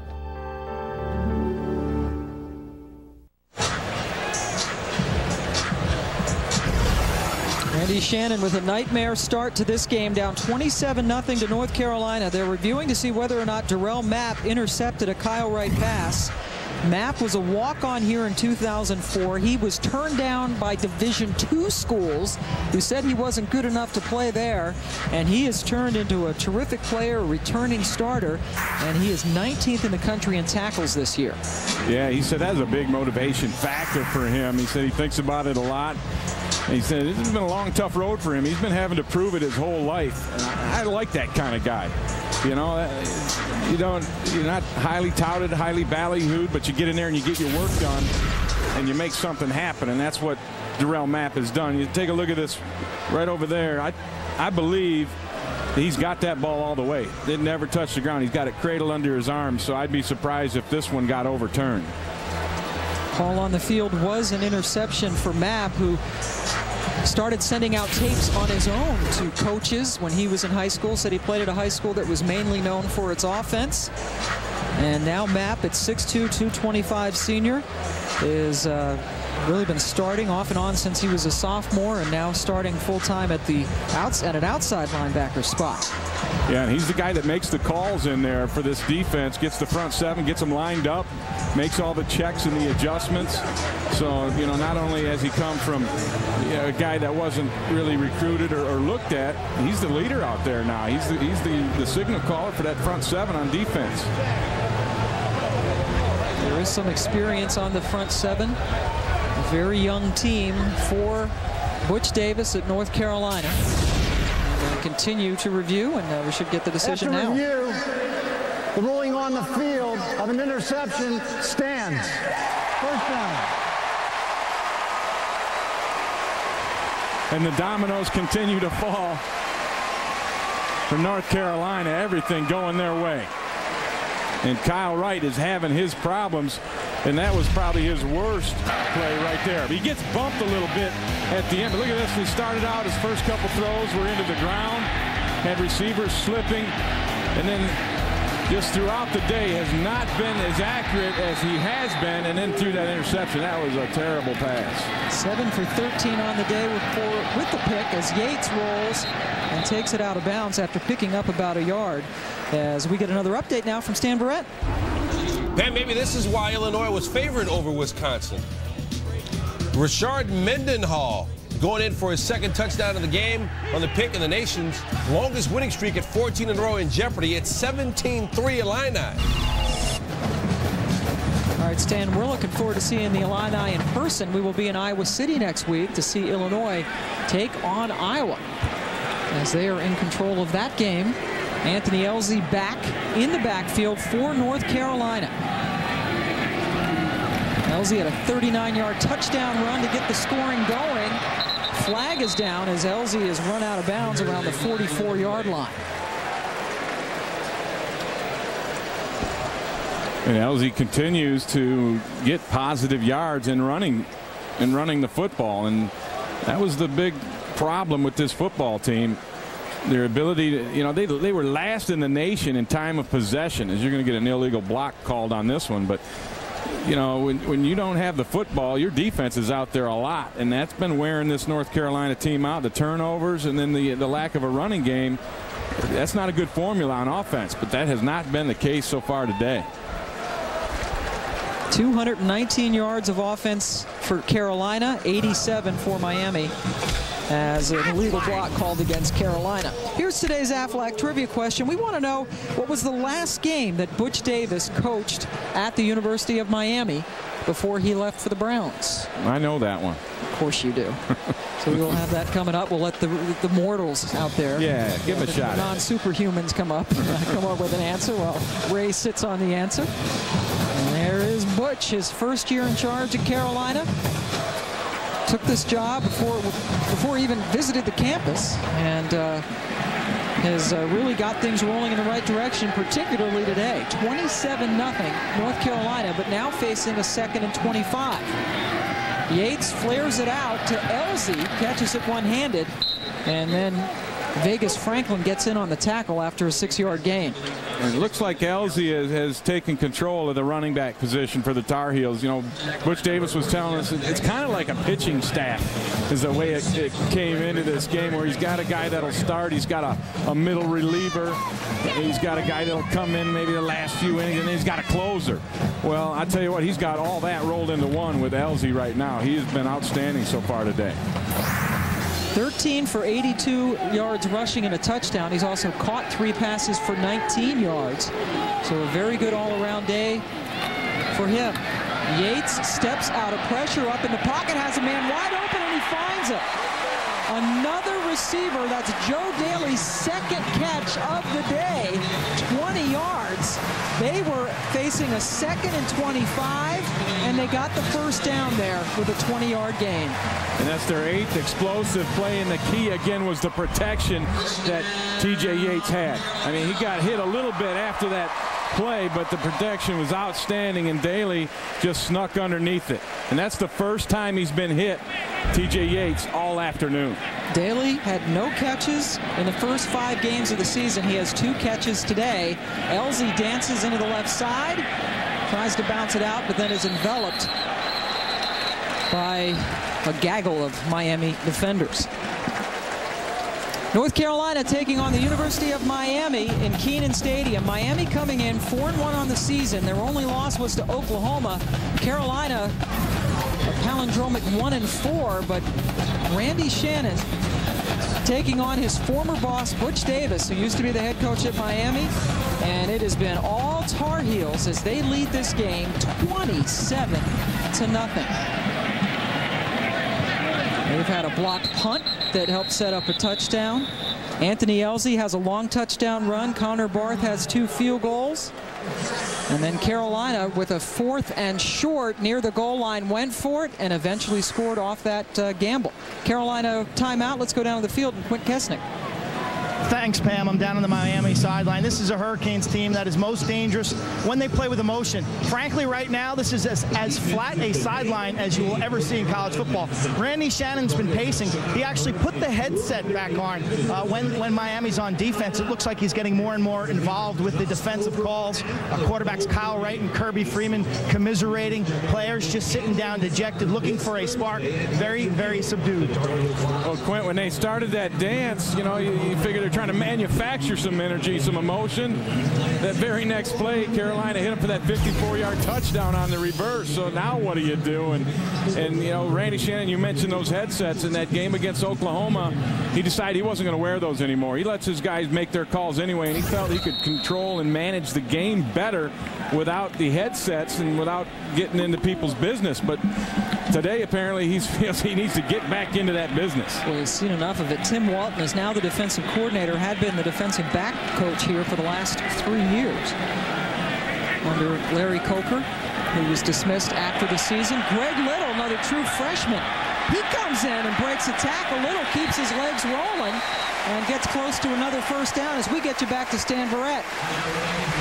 All right, Pam, Jesse Palmer joins you for the Pontiac Performance Halftime Report coming up in just a minute. We've got a shocker at Illinois. Wisconsin down 14 right now. Mike Hart runs himself into the Michigan record books, and Coach Lou Holtz thinks he's got just the trick for Florida against LSU tonight. You got some thoughts on that game? Yeah, I'll tell you what, easier said than done against the nation's best rushing defense. We'll talk about what Florida has to do if they want to win tonight. All coming up on the Pontiac Performance Halftime Report, Pam. All right, Stan and Jesse, we will see you very shortly. Everybody looking forward to that big LSU-Florida game tonight. As LZ make that Ryan Houston now is in, and it's Houston's turn to run the ball, and he picks up 5. Carlos Armour making the stop. Yeah, and 5 yards after contact, and then runs Armour right over. And Houston is a load. We started to get into that a little bit before Tate took off on that reverse touchdown run, but Ryan Houston is a beast, and he's going to just slam into the zone guys there and then bounces it outside. But he is what you call a downhill guy. He's not going to run east and west very much. He's going to get them shoulders turned squared and run right down the field. Taken down that time. He came to camp this year at 272 pounds, and now he's down to about 253 pounds. Didn't play much at all in the first 3 games. He said he learned by watching, and he would ask backup quarterback Mike Paulus about the plays, and just really took it as an opportunity to learn from the sidelines. Yeah, and he got on the treadmill on his own because he realized when he got out here, I need to be a little quicker, and dropping those 18 pounds is what really got him into the lineup. Big bruiser and just a true freshman. Yates on the roll,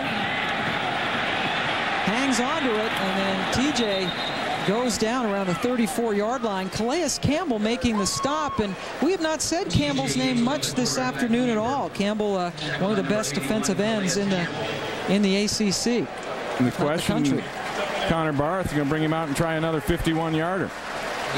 Third tackle of the day for Calais Campbell, and here comes Connor Barth. Already is hit from 33 and 51 today. This will be another 51-yarder.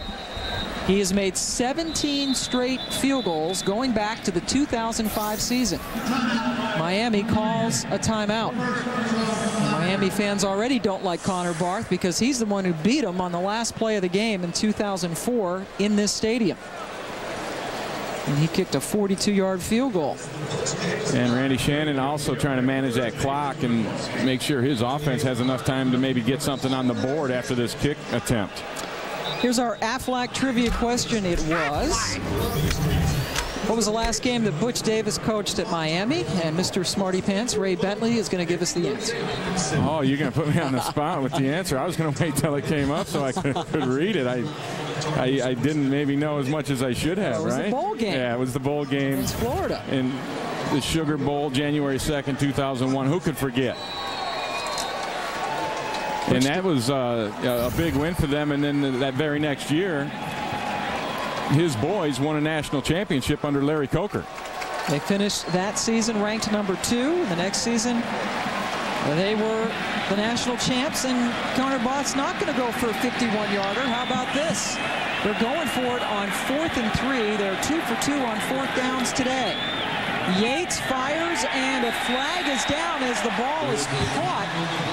Now they're saying incomplete. Hakeem Nicks Initially looked like he had the ball, but we'll check the flag.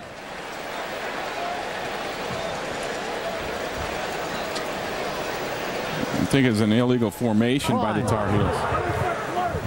An eligible receiver downfield. Offense, number 12. He was covered at the snap and went downfield. Yeah, the formation was wrong. The pass was incomplete. First down. The formation was wrong, and Daly, who has an eligible number, and you expect him to be able to go out for a pass, but they covered him up on the outside. One of those receivers outside of him had to get off the ball. Akeem Nicks didn't get in the right formation, and finally something goes wrong for Butch Davis. North Carolina had scored on 5 straight possessions until this one, and now Miami gets the ball. 2 timeouts left. Wright fires and finds Lance Leggett for the first down. So Wright has struggled in the first half, has thrown an interception, now 8 for 14 for 80 yards. And this is a very important drive for the Hurricanes. I mean, they've got to get some kind of points on the board.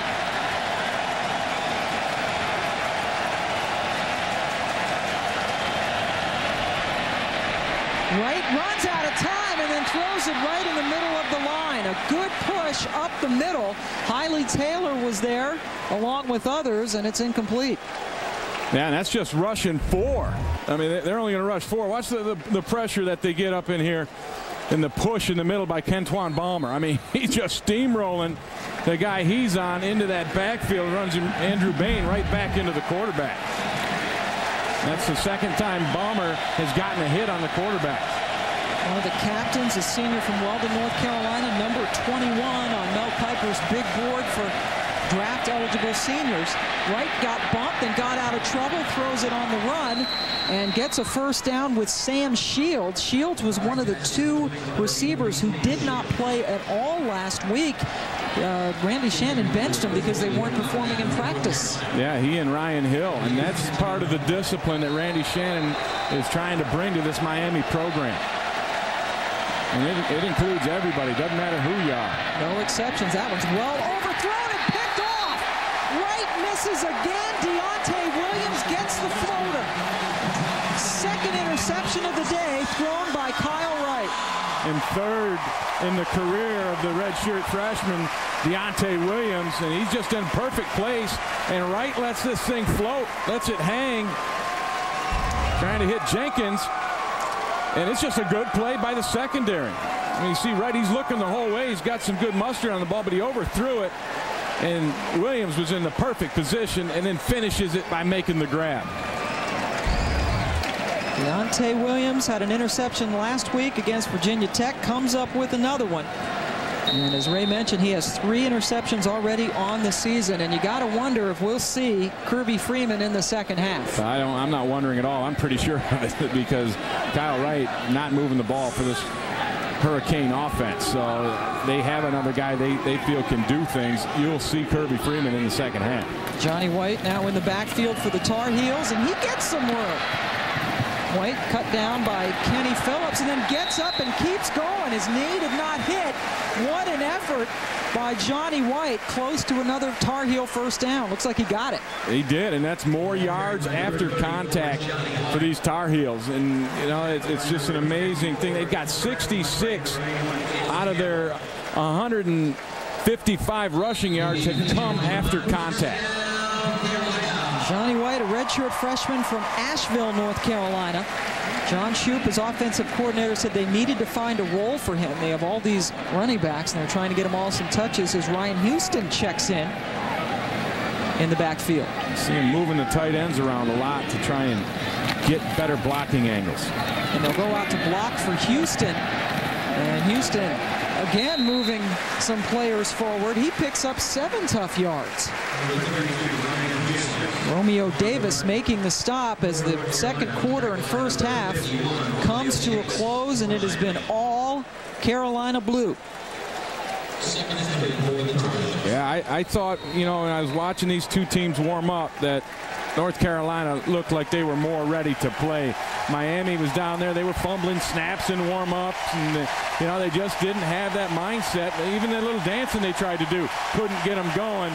And Randy Shannon's got some work to do here at halftime to get his guys rolling, because the Tar Heels have done everything right here in this first half. That is a spectacular first half for North Carolina, outgaining Miami 279 yards to 114. Quint Kesnick standing by with Butch Davis. Coach, you walk out here pregame, you see the logo and the colors. What was going through your mind? Well, this is about our football team. It wasn't about history or anything in the past. It's about trying to help this program build a great football program and play well and execute today. What has surprised you most about the way your team has played? Well, I mean, I think that obviously we've been very opportunistic. We've created some good things for us, field position-wise in the kicking game. That was huge, and getting some big plays by our playmakers and just being efficient. How do you explain the across-the-board improvement that we've seen? Well, it's such a young, inexperienced football team. I mean, we started off the season with so many young kids that, you know, we expected to get better as the season went along. Thank you, Coach. Good luck. Not only are they getting better as the season gets along, they're getting better before our eyes. A terrific first half. Butch Davis 2 for 2 in reviews upstairs. His team leading Miami 27-0. Stan Barrett, Jesse Palmer for the Pontiac Performance halftime report. Welcome back to Chapel Hill, North Carolina. A very unexpected result so far, as North Carolina is leading Miami 27-0 as we head into the second half. Pam Ward along with Ray Bentley, and this is not, I think, what anybody expected, Ray. No, certainly not what I expected, but how about the way Butch Davis's football team has played here in the first half? It's just been amazing the way they have functioned in every phase of the game. And that's what really stands out about it, Pam. It's not just been offense, defense, it's been special teams as well. Butch Davis coaching against his former team at the University of Miami for the very first time, as this is his first season in charge at North Carolina. And Ryan Hill, he's been one of the few bright spots for the Hurricanes as he gets another chunky kick return for Miami. First half highlights: Shannon and Davis reunited, and then it was all Carolina. And it started out with Elsie in the running game. Big block up front from Garrett Reynolds on that one. And then Miami trying to get their own running game going, not happening. Bernie with the tackle for the loss. And Kyle Wright just not on target throughout the whole first half. Finished up that half with the interception, and that special teams play I talked about. Quan Sturdivant getting Randy Shannon to throw the headsets down. So 3 rushing touchdowns for North Carolina, as Greg Cooper gets a nice gain out close to a first down. And maybe somewhat of a surprise here, Kyle Wright, who struggled in the first half at quarterback, comes out and starts the second half at quarterback. You see the numbers, Pam, and it's just total domination for North Carolina, holding Miami to just 19 rushing yards, 115 total yards. And look at that time of possession. Coming into this game, North Carolina ranked 119th in college football. That's last in time of possession, and yet they had 5 more minutes than Miami in the first half. Well, on 2nd and 1, Cooper's not going to get it as he is driven back. Quan Sturdivant, the true freshman who blocked the punt that eventually led to a touchdown, came up and made the stop. He's been playing well, and that's on the ascension of the last few ball games. He finally worked his way up into that starting lineup, and he's going to be one that's good for years to come, as you see the numbers on Kyle Wright. And he was errant in the first half. And those interceptions were on him. Randy Shannon again is taken off the headphones. Wright sneaks forward and picks up the Miami first down on their very first possession of the second half. Let's go down to our sideline reporter, Quint Kesnick. Quint. Pam, to give you an idea what kind of day it's been like for Miami, the kickers came out after halftime for their warm-ups. Well, they stood around the field for about 6 minutes. There were no footballs for them to kick, so things clearly not going Miami's way. I happened to talk to wide receivers coach Marquise Mosley. He said, hey, I hope you got some batteries in that mic of yours, because we are going to stage the biggest comeback in college football history. And 2 injuries to report. Colin McCarthy and Antonio Dixon both done for the day. A couple of guys banged up, so we'll see if his prediction comes true, as Dalian Farr takes it, and Jermaine Goddard finally makes a stop, but that's a 27-yard gain, so Miami coming out firing in the second half. Yeah, it ran a little bootleg there, and you can run bootlegs, play-action type plays when your running game's going. That's when they're the most effective, but we haven't seen that misdirection yet from Miami, so that's something that they came up with at halftime that they felt would work, and certainly it did right there. Patrick Nix is the offensive coordinator for Miami. It spent the last 3 years coordinating at Georgia Tech under Chan Gailey. 1st and 10 from the 30. And Wright changes things up at the line.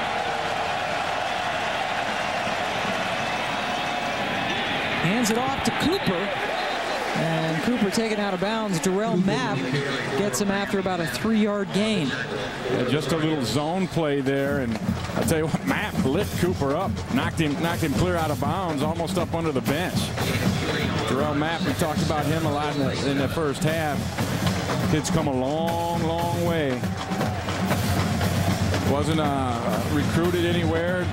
Actually went to Fort Union Military, and the day before camp started, North Carolina called him and said, hey, come on up here. We think we got a spot for you. So he had the bag packed, and away he went. Not only do they have the spot, but he starts for them right on the money, and then stretching close to the end zone, and marked just short of it is Sam Shields.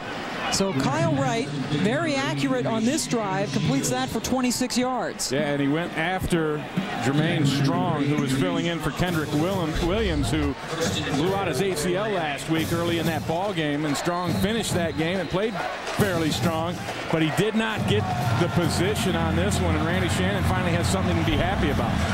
3 tight ends in, 1st and goal from the 1.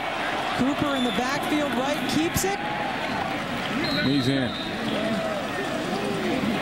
And the officials want to make sure, and he is indeed in. So Kyle Wright gets the first score of the day for the Hurricanes. A very impressive first drive of this second half. Well, it's gut check Saturday, and Randy Shannon had a gut check halftime with his guys, and apparently they bought in, and they came out here in this first drive and marched right down the field. Kyle Wright, who threw 2 interceptions in the first half, was 2 for 2 for 53 yards through the air on that drive, and capped it off with the 1-yard touchdown run. Zamponia kicks through the extra point, and Miami down 27-0 at the half, scores the first points of the second half. Finally, something to clap about.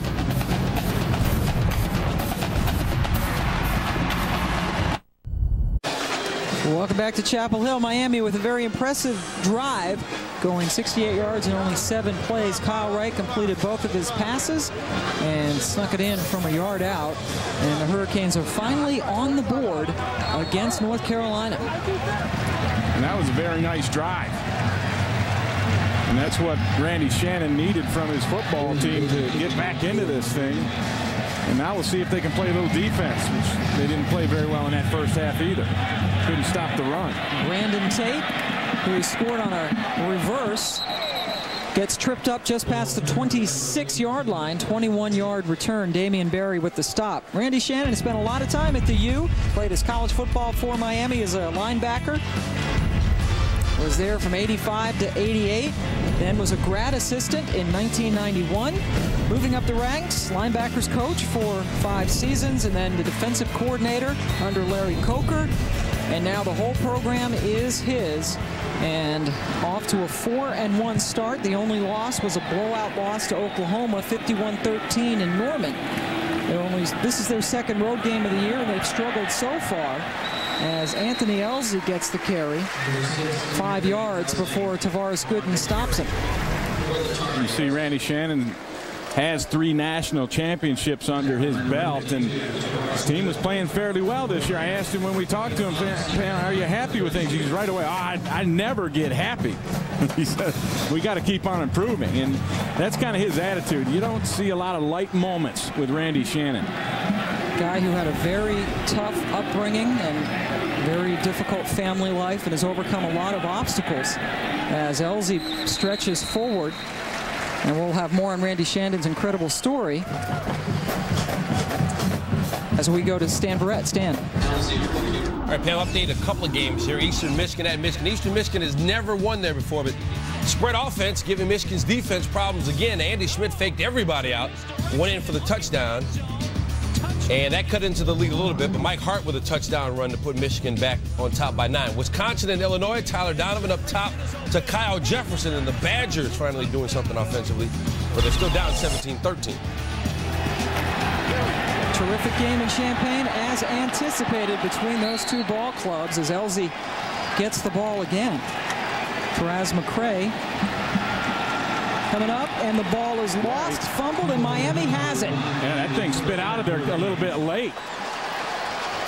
And that's one of the things about having young running backs. You're going to get some fumble problems sometimes, and boy, this one is a painful one. They had one last week that was very painful, and that's why Elsie's playing. You see the ball come out right there, playing more than Ryan Houston. Ryan Houston had a big fumble last week for this Wildcat football team that cost them maybe a chance to tie that game up with Virginia Tech, and now Miami gets that momentum going on their side. They force a turnover, knocking it away from Elsie. Spencer Atkins came up with the fumble recovery, and Miami off to a terrific start in the third quarter. From the 30, Javaris James, Adrian James's cousin, picks up 3 on that carry. So Miami's good fortune sort of mirroring what happened in North Carolina in the first half, as Carolina comes up with its first turnover of the ball game. And there is Atkins, a junior from Naples, Florida, who came up with the fumble recovery.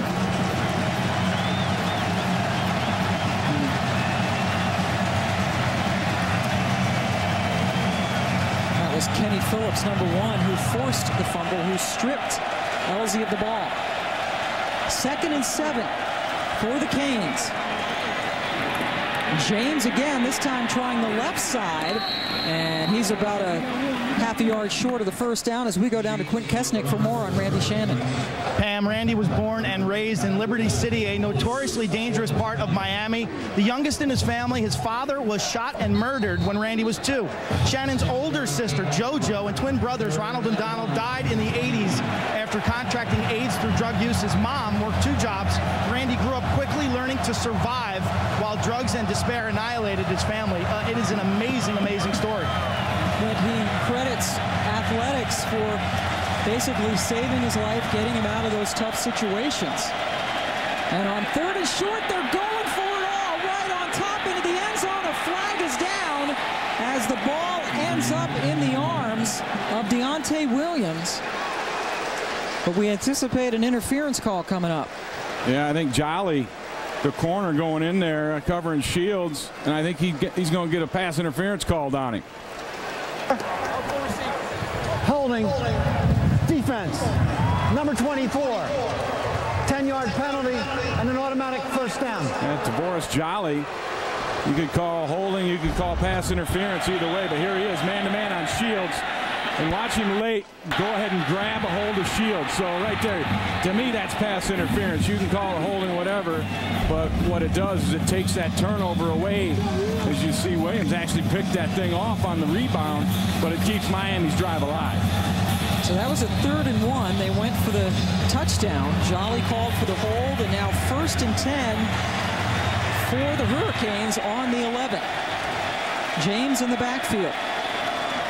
They fake to him, right on the roll, takes off, and Kyle Wright nestles the ball in both hands and falls forward to the 5. He picked up 6. Terrell Matt with his 6th tackle of the afternoon. And there is Randy Shannon. He has really come in, and a lot of discipline now has been installed on this for this team. He said every second you think about the past is a second when you can't think about the future, about controlling what you can control. And he came in and laid down the law with this Hurricane football team, and that needed to be done. James up the middle, and Marvin Austin got him initially, and then Deontay Williams, number 27, hangs on to him. And a lot of the Miami players that we talked about that you didn't want to be a list guy. You don't want to be on Randy Shannon's list. Yeah, and he would get his list from all kinds of places, but these are his rules, and some of them, you know, they're like, duh, no guns, of course not. Go to class, treat women appropriately, take your hat off, leave the cell phone in the car. You know, just all these things, remove the names off the back of the jerseys to try and set the tone of discipline. As we spoke earlier, he benched 2 starting receivers last week because they weren't performing up to his expectations in practice. So these rules are for everybody. 3rd and 3, Wright fires it into the end zone, and it's incomplete. He was going for Lance Leggett. He looked like he had it initially, but the ball squirts out. Oh, and Jolly made good on that holding call that he had. He made up for it, ripping that ball out late. And he's getting a chance to play now because Kendrick Williams, the starting right corner for this football team, was injured last week. And so that just moves everybody up. What do you think of this call? 4th and 3. I think you have to go for it. Trying to make the biggest comeback in the history, you better go for it. Now, they can get a first down if they get the ball to the 1. They don't have to score. But they're trying, and it's into the end zone for the touchdown. Randy Shannon and Patrick Nix go for it on 4th down. Sam Shields, who was one of those guys who was benched last week for not performing up to expectations in practice, catches it for the score. And Alaric Mullins almost got a hand on this one. There he is, 97. You can see him get up there and almost tip that football. But Shields had inside position on Bernie, and a nice throw from Kyle Wright. And on a big 4th down, they convert, but they don't convert there. Francesco Zampogna hits the upright, and Miami has to settle for 6.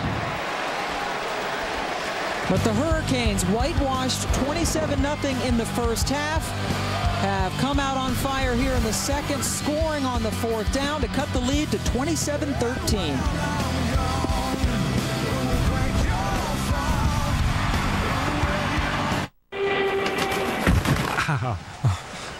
I've got a 5-star crash test safety rating, you know, just in case. I'm totally jealous. Cute helmet, though. You think so? My HMO gave it to me.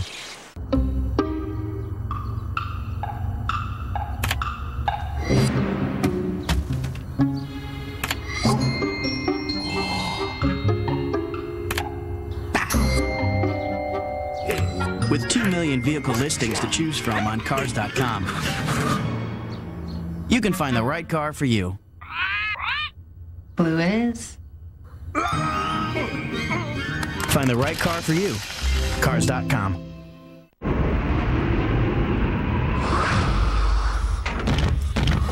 Get away from her, you! This thing just won't move. All I want to do is kick back and enjoy the DirecTV we just hooked up. I mean, I just got the best TV package in the universe for free. This is going to feel almost as good as when I got rid of cable.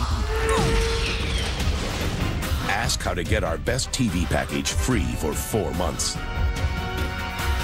Raindrops keep falling on my head, but that doesn't mean my eyes will soon be. When's the last time you replaced your wiper blades? Crying's not for me, 'cause I'm never going. Right now at Advance, all wiper blades are 25% off. Because I'm free. And as always, we install them fast and free. Yeah, free. We're ready in Advance. May we hitch a ride? Sure. I've got this waterproof seat fabric, so make yourselves comfy back there. We're going to our friend Brett's barbecue. Hey, I know this recipe for beer can chicken that's out of control. We're vegetarians.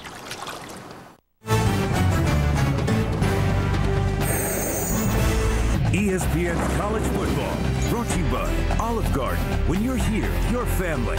And ESPN Game Plan. Later today, catch 2 great matchups, Oklahoma, Texas, and Notre Dame, UCLA. To order, call your pay-per-view provider. That was a look at the Frank H. Keenan Football Center that has the coaches' offices, football museum, and also the weight room that was renovated this summer along with the locker room. And there is the weight room And they're trying to get stronger and better. And Butch Davis's club flexed its muscle in the first half, but have been outscored 13-0 here so far in the second, as Brandon Tate gets another kickoff and is tackled down near the 26-yard line as we head back to Stan Barrett. We have an update from the Big Ten. Northwestern at Michigan State. Game tied at 20. C.J. Bechet's got 273 yards and a pair of touchdowns through the air. This one, 78 yards to Jeff Yarbrough. But Michigan State will come right back. They've got Jehu Kalkrick to do the dirty work in the red zone, and their home run hitter is Javon Ringer. He's got 93 yards on 9 carries. This one, 47 yards for a touchdown. It's 27 apiece in East Lansing. Thank you, Stan. Ringer and Kalkrick, quite a combination in the backfield, but Northwestern hanging tough in East Lansing this afternoon. Stan and Jesse there all day for you to keep you updated as that pass is complete. Hakeem Nicks going down nicely to grab it in front of Bruce Johnson. Yeah, a little slow getting up. It's important in this drive that Carolina reestablishes themselves, because they've come out here in this third quarter and, you know, expected things to keep going their way, and they haven't. It's been all Miami. As much as it was North Carolina in the first half, it's been Miami here in the second half. So this is an important drive for Butch Davis's football team. Anthony Elsie lost a fumble in their last possession. That led to a short field and the Miami score. As Elsie holds on to it that time, Campbell with the stop. The offensive line was dominant in that first half. They're doing a lot of pulling around. This is the touchdown run. And watch big Garrett Reynolds lead the way right there for Elsie, getting the block down the field. Now they're going to do a little switcheroo block with the tight end looping behind the tackle. That creates a nice hole for Elsie there. And then they're going to pull the center and the tackle to lead the way outside. So Carolina moving the big guys around a lot in that first half to create all kinds of running room. They do have 3 returning starters on the line, but Scott Linehan has not been in at center. It's been Dwyer going in there. And released as he was hit was Yates. He got it off, and Anthony Elsie with the catch in Miami territory, lost his helmet and hung on to the football. And Elsie loses his helmet quite a bit, actually. But you know what? I think he broke it. He's pointing to it. Something's wrong with that thing. But what a great play of him just kind of hanging in the air, the hang time, because that ball was floating a little bit to him from Yates, and a safety was bearing down on him, but he was able to hang in the air, bring that thing in, and get whacked at the end. Look at him hang up there good. And then he paid the price for it. Hat comes off, but he's happy to do that. Well, Daryl Sharpton with the hit on Yates just as he got rid of the ball. Now in to play running back is Ryan Houston, and Kenny Phillips again with another stop from his safety position. Only a 1-yard gain for Houston. But they're keeping it on the ground, and they're continuing to pull those guards and tackles and center even to lead the way. And that's something that, you know, we talked to John Shoup, the offensive coordinator. He said, I think we have a really good plan for these guys. And sure enough, he really has had a great plan. They've done some things that I haven't seen. I've watched most of their games on tape, and it's all new stuff to Miami as well, and see if they made the proper halftime adjustments against it. Now facing a 2nd and 9. Yates back to pass, pressure up the middle, and he goes down. Terez McCoy coming up with his 3rd sack of the season. Well, they tried to run a screen pass, but there's nobody really to go to, and you're going to see here's McCoy right there, and he's going to work his way. Actually, that's not McCoy. He's the next one over, 54. But they let him go through, and they release him because they're trying to run a screen pass, and it just doesn't happen for him because Miami's defense was waiting for it. Did a nice job. Eric Moncur took that away as he got right in the throwing lane. Short of Terez, that's actually his 4th sack of the season and 2nd today. So a big loss makes it 3rd and 19. Little play action. Yates going down the sideline, and it's almost intercepted. DeMarcus Van Dyke, the true freshman from Miami, had a very good opportunity to pick it off. Yeah, the true freshman almost had it. But I spoke earlier in the game, one of the ploys that Coach Shoup wants to deploy today was move that receiver that's going to go down the field in motion a little bit. Moving back and forth, you say, what's that going to do? That doesn't do anything. Well, what it does, it keeps him from pressing him on the line, which disrupts the timing of the routes and the depth of the routes. And so that's one strategy that's worked fairly well for Coach Shoup's offense today. So Van Dyke does not hold on to it. What he knows he should have had is an interception. It would be the first of his career. First time that Carolina has punted since their very first possession. And a whistle will flag on the play. Hold it up for a little bit. Prior to the snap, false start. Offense, number 47. 5-yard penalty, remains 4th down. Terrence Brown, the junior, into punt. Transfer from Fresno City College, added just after signing day, so he has come in and handled the punts for North Carolina.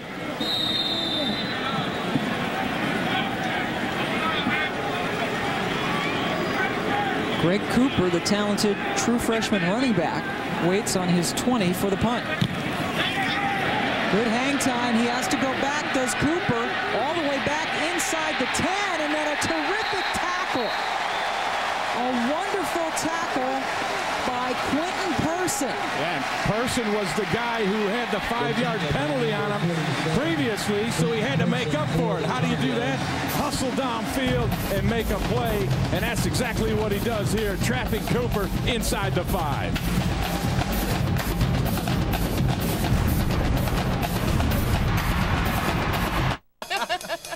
That Alfredo really hit the spot. He just said that about the meat sauce. Different dish, different spot. Olive Garden's never-ending pasta bowl with new sausage and peppers marinara. Pick any sauce and pasta combination, then another. Just $8.95. Have all you want. Today on DVD, step inside 1408. It's an evil world. One of the best Stephen King adaptations ever. 1408. I warned you about 1408. Rent on DVD exclusively at Blockbuster. Or own the To This Collector's Edition DVD today. I really like Florida in this one. Their offense is unstoppable. This desk is a little wobbly.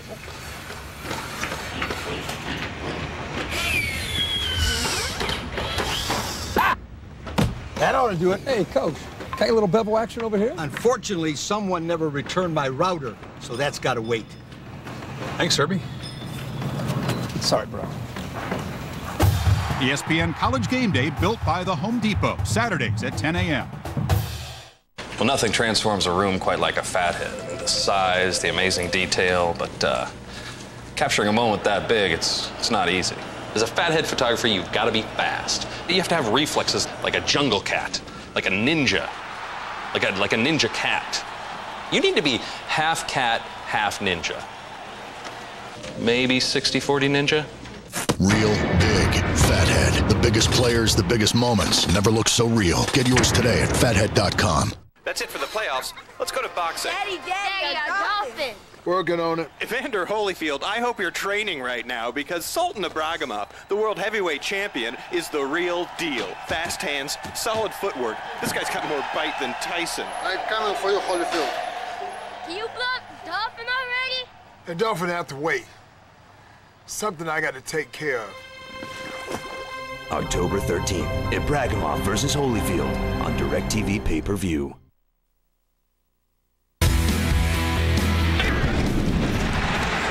Edwin James gets a block downfield, and he will score. James waits for the block at the 5, and he'll score. Win streak by the UCLA Bruins has been halted. That was a huge win for Butch Davis and Miami, kind of getting them back on track, and conversely started the downslide for Bob Toledo at UCLA. Yeah, we spoke to Bob Toledo. We had that Tulane LSU game last week, and yeah, that broke Bob's heart to even have to remember that one. Now trying to rebuild things at Tulane. Play action right, going for the long ball, and overshoots his intended receiver, Sam Shields. Shields caught a touchdown pass in their last possession. Oh, and Wright launched that one probably about 55 yards in the air, but he overthrew his guy. Kyle Wright struggling in the first half of this game. He had been so good in the last couple of games, completing 82% of his passes after regaining the starting job from Kirby Freeman. Number 7, you just saw. And now deep in Carolina territory at the 3, 2nd and 10. Another play action, right again, goes up top, same area of the field, and this time he drops it in perfectly to Darnell Jenkins. 97 yards for the Hurricane score. Boy, and they found a guy they want to pick on a little bit. Tavoris Jolly had that man-to-man coverage over there, and they just run a different receiver in there, fresh set of legs, and said, you know what, we were open the first time. He's probably tired from having to go deep. We're going to try it again this time. Don't overthrow it, Kyle. And he threw it in there perfectly, and that's lightning striking for this Miami Hurricane offense. I mean, you don't anticipate being able to drop one in on them like that. That's a long football play. A 97-yard touchdown pass. And now Zamponia, who missed his last extra point attempt, is able to put that one through. And Miami has scored 20 points here in the third quarter. And they run the same exact play that they had run the previous play. Little play action, and Kyle Wright this time doesn't overthrow it. And they go after Jolly twice in a row, and Jolly wasn't believing it at first. He's like, no way, they're not going to try that again, are they? And he got into his back pedal late, and he got his head turned back around late, and then he's just got outrun to the end zone. And that is the second longest play from scrimmage in the history of Miami. Believe it or not, Gino Torretta actually had a 99-yard touchdown to Horace Copeland against Arkansas in 1991. They were on the 1. This time they were on the 3. And a great play call by Patrick Nix upstairs of seeing that it was open the first time and then saying, you know what, we're going to go right back to it. We've got a corner with some rubbery legs over there maybe, and the Hurricanes are blowing through Chapel Hill right now. They have come out like gangbusters here in the third quarter. A missed extra point, the only blemish so far. And Patrick Nix is standing up there with a hat on. He is the offensive coordinator, and looks like he's much happier certainly than what we saw in the first half with his team clicking. Brandon Tate with another kick return, slips a couple of tackles, and Tate a danger every time he touches the ball, gets it out to the 26. He has been a very good returner in his entire career at Chapel Hill. Later tonight on ABC.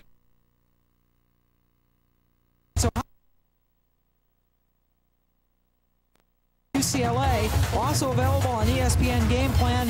For more information, log on to ESPN.com. Finally, a test for both of those schools. Both 5-0, both with formidable offenses so far. And Darnell Jenkins gets a well-deserved beverage break after a 97-yard touchdown catch. And we've got ourselves a ball game. Can Carolina respond? Not on that play. Taraz McCray has a couple of sacks today. Add another tackle for loss as Elzy goes down. Boy, he just worked the center, Lowell Dyer, right there with just a little arm over swim type move. Here he is right here, and he's just going to go over the top. Watch this little swim, arm over.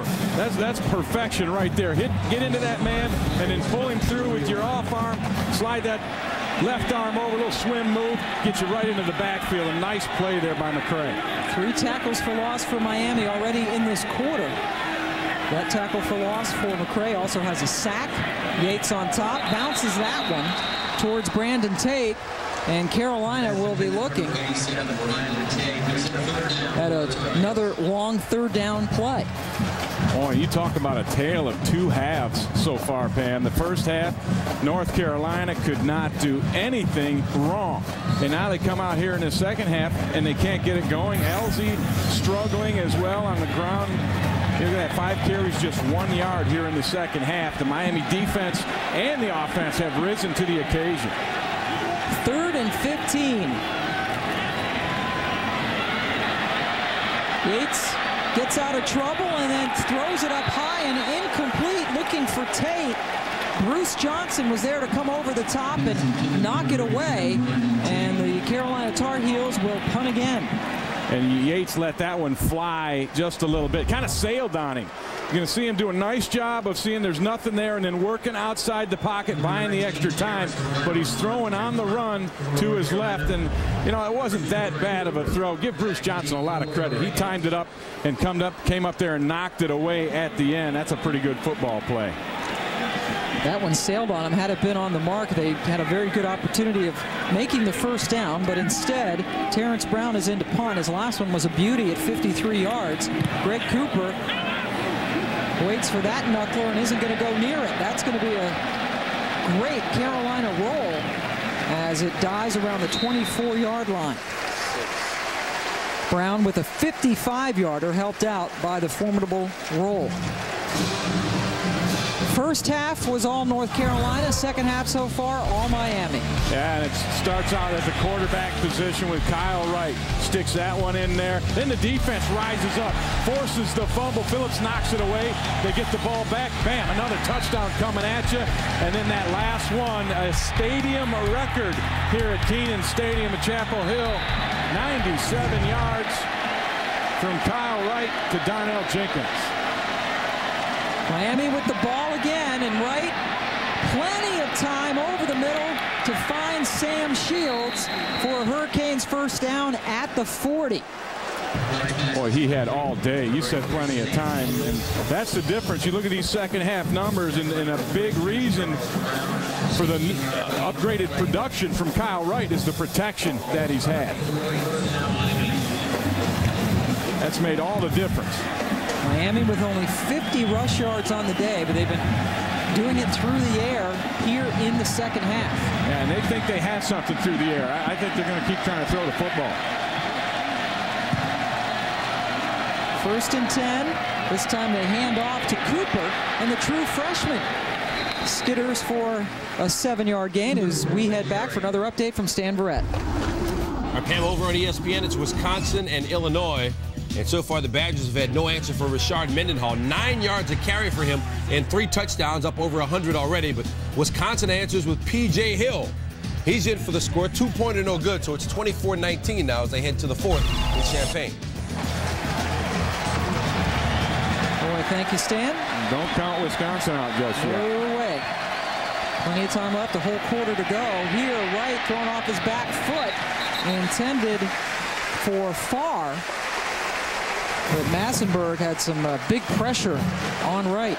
Did a great job of staying home, did Massenberg. He knew that bootleg was coming, and he went right on a path that would take him to the quarterback and immediately pressured Powell. This brings up a huge third down. This crowd knows it. They know that this Carolina defense needs a stop in a big, bad way.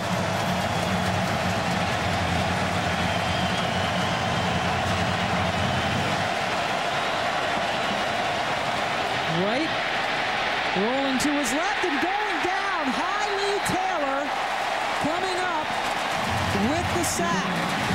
First of the day for Lee and 6th of the season, just when Carolina needed it. And Miami wasn't in good position prior to that snap. There was some confusion, and Lee Taylor took full advantage of it. See how that snap was kind of, they wanted that motion guy to get across there first, but Lee Taylor fends off the blocker and then gets in there and sacks Kyle Wright for a huge loss, a huge play on 3rd and 4. Big punt. Brandon Tate waits for it and fair catches it at the 24-yard line. That is a 42-yard punt for Matt Bosher, his first of the second half. As we're going to head back down to the sidelines, and Quint Kesnick.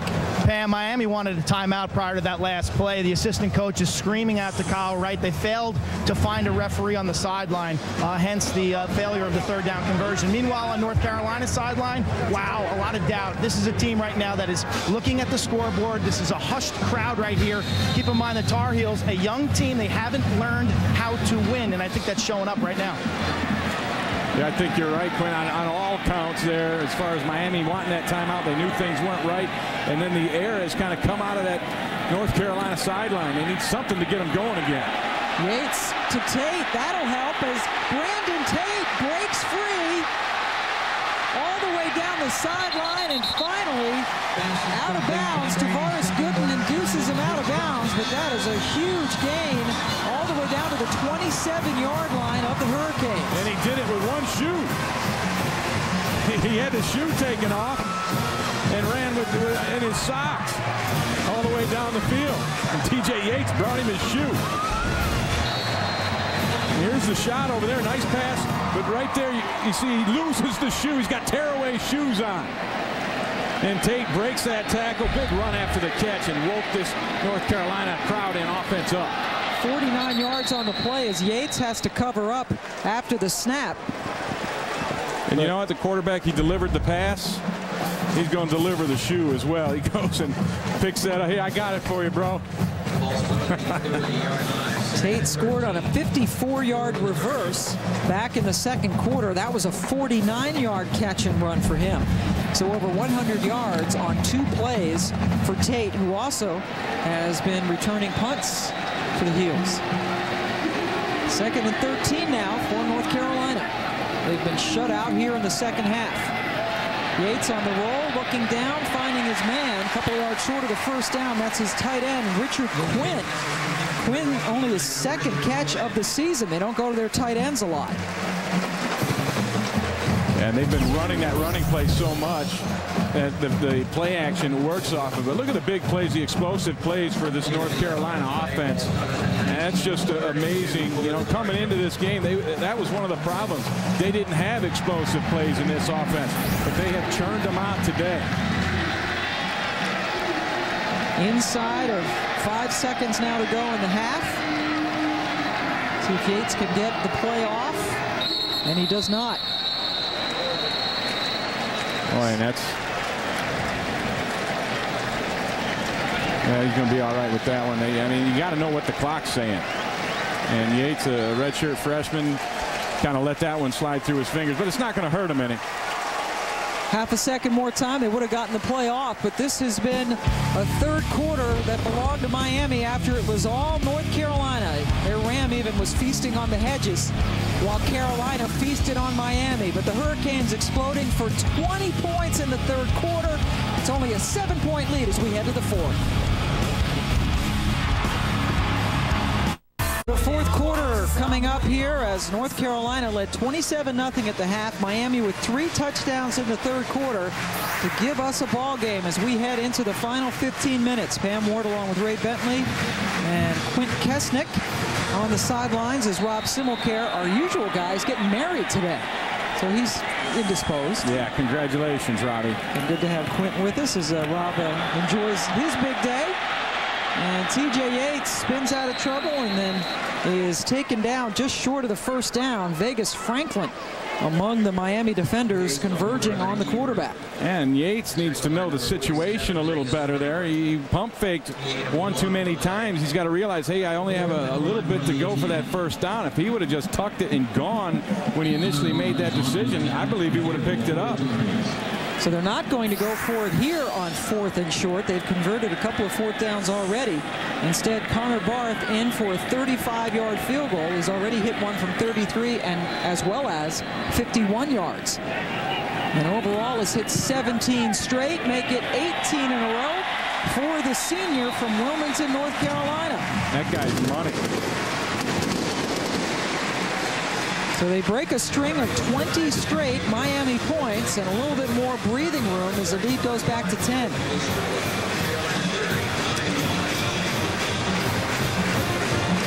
So the University of Miami, one of the premier teams over the years in the state of Florida, where a lot of Division I or bowl subdivision teams call home, including the Seminoles, Gators, Central Florida, South Florida really flexing its muscle in Tampa, Florida Atlantic, Florida International.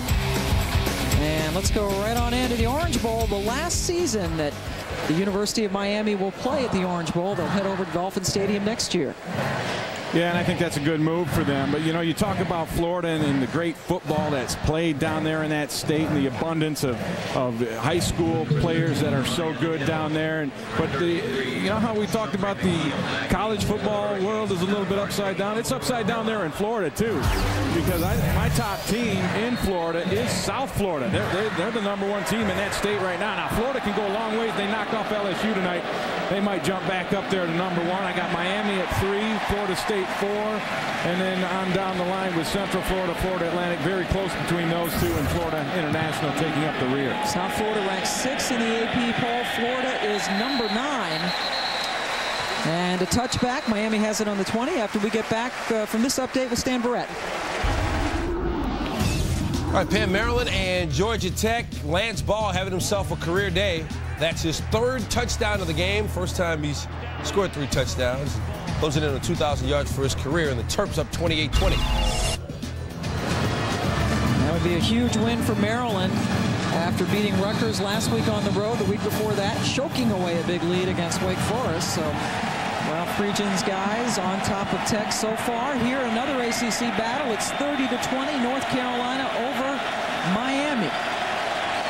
And the crowd, which was quiet in the 3rd quarter because of 20 straight Miami points, now getting back into it as Wright misfires in a pass intended for Darnell Jenkins. Jenkins with a 97-yard touchdown catch in this game. Yeah, I think Kyle Wright just threw that to an open spot down the middle of the field because Jenkins was double covered on that last one. Did throw a couple of interceptions in the first half. Did Wright, who has regained his starting job. Kirby Freeman started the first 2 games of the season. Wright relieved him against Oklahoma and has started ever since. Yeah, and I thought we'd see Kirby coming into this ballgame here in the second half, but they have stuck with Wright. 2nd and 10. Play action. Wright, with all of his guys covered downfield, dumps it down off the middle. Kane Farquharson was in the general vicinity, but now they're looking at a 3rd and 10. Good coverage on that play action, and that North Carolina secondary has been burned a couple of times here in this first half. Randy Shannon wants an illegal contact, but there's no such call in college football. But his tight end, or his receiver Farquharson over the middle, got whacked by Mapp. I think it was Darrell Mapp. Knocked him right down before the ball came out, and Randy wasn't happy. Now facing a 3rd and 10, and no play as there was some movement on the right side of the Miami. Before the snap, actually both tackles false getting start. Offense, number 77, 5-yard penalty, and remains 3rd down. They pinned it on Reggie Youngblood, number 77, and the crowd starting to make their presence felt a little bit. Youngblood playing left tackle and getting up early. Has also played some right tackle for this team. A junior from Houston. And now a 3rd and 15.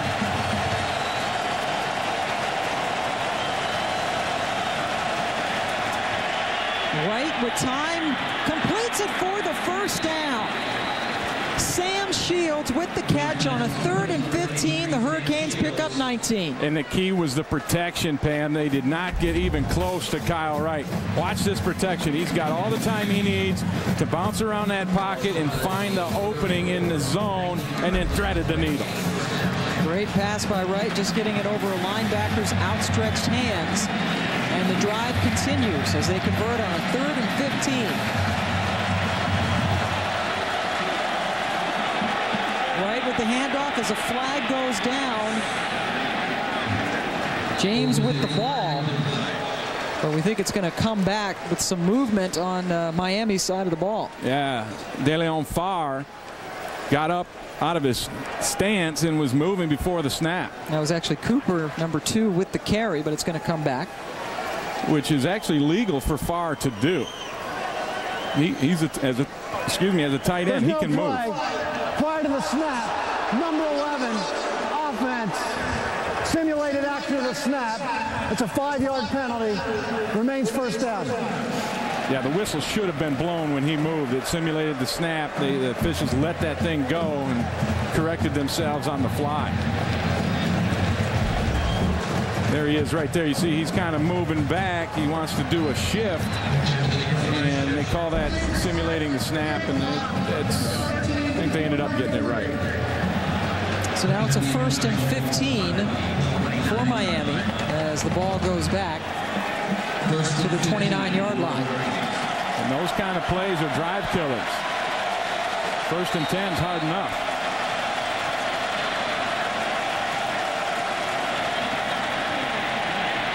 Wright again over the middle, and it's intercepted. The 3rd interception that Wright has thrown today. Juan Sturdivant comes up with it for the Tar Heels.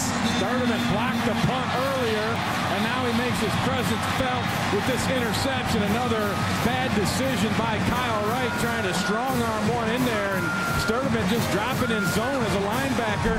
Got his hand out there, kind of tipped it up to himself, and then brought it in.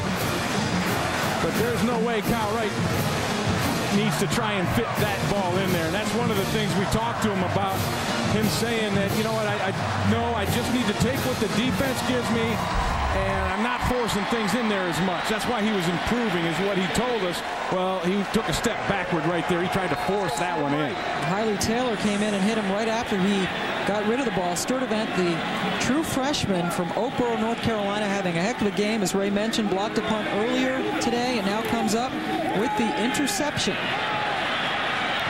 Yates on the run, completes it for the first down to Akeem Nicks, who steps out of bounds at the 26-yard line. That's a 15-yard gain. Nice play action, and Nicks is just running the drag route, going across the middle of the field, and he gets ahead of the coverage. And they tried to pass him off, and it never really got to Willie Cooper. Cooper was late reacting on the pass off on that, and he shows up late. And Akeem Nicks is able to move the chains. 1st and 10 now from the 25 after the interception. Elzy finds a hole on the left side and goes forward for a 3-yard gain as we take you back to Stan Verrett.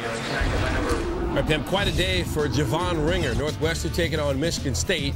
Ringer already had a 47-yard touchdown, and this one is going for 80 yards. His number so far, 11 carries, 173 yards, and 3 touchdowns. And Michigan State and Northwestern knotted up at 34. What a game in East Lansing. As Ringer, well over 10 yards per carry on average, takes it in. And here we have Brandon Tate with his second carry, the wide receiver. Scored on a reverse earlier in this game, a 54-yarder. He got 10 on that carry. Atkins with the tackle. Yeah, this is the old wing trap. They've been lining up in that bunch formation in there tight all day, and you knew it had to be coming. And here's your guy that's going to get the ball heading this way on a little wing trap. He's going to have that tackle also leading the way. Garrett Reynolds been pulling all over the place today, making downfield blocks. Got another one right there. Garrett Reynolds with a good, solid all-around game. His uncle was Jack Hacksaw Reynolds. Dad also played football at Tennessee like Hacksaw. Elzy slips away from a tackle in the backfield and somehow is able to get a yard when he should have been downed in the backfield. For more on Butch Davis, the head coach of North Carolina, let's go down to Quint Kesnick. Spent some time with Coach Davis this week talking about the progression of this program. He says it's been slow. Today, they're trying to learn how to win. It started when he got here. They brought in a great recruiting class, ranked 11th by Tom Luganville, ESPN recruiting expert. He's installed the new system, changed the culture, really focused on preparation, and moved personnel around. And the next is his dream, the facilities, the infrastructure. Pam? So he was talking about a $100 million improvement to this building, and also the other football building as Kenny Phillips makes the stop on Elzy, drops him for a 1-yard loss. Yeah, Butch got some big plans here, and you know, hats off to him, because he considered this. You know, he spent a year and a half out of college football, and he had a chance. He was working as an analyst for the NFL Network, but he had a chance to visit a lot of places and talk to a lot of people, and he was just waiting for that right opportunity. And when this one came along, you know, he's on record as saying this could well be the best job in America. And I think that was a little hyperbole on his part, but it is a good place to be. You can build a program here. And on 3rd and 10, Yates in Carolina takes the timeout. It is a great academic institution, especially for a state school, and they've had success in so many other sports. Butch Davis tries to bring that success over to football. We'll be back.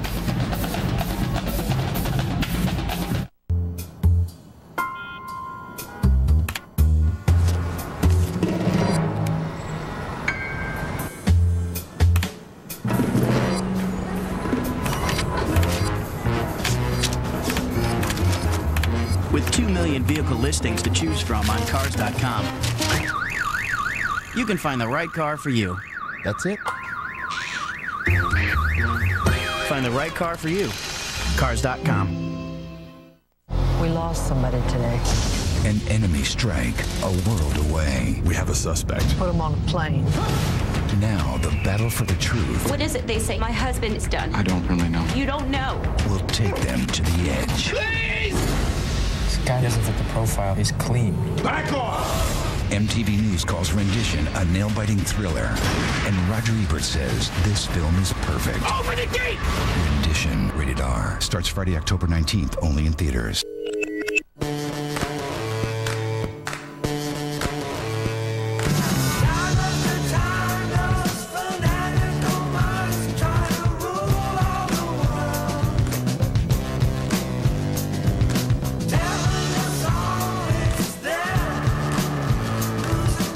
The new Dell Inspiron 1520, powered by Intel Centrino Duo processor technology. Dell, yours is here.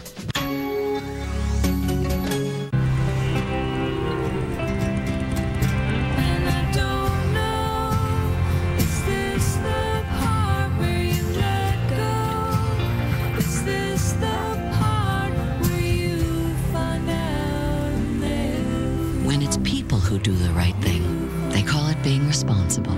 When it's a car insurance company, they call it Liberty Mutual. Responsibility. What's your policy? Liberty Mutual.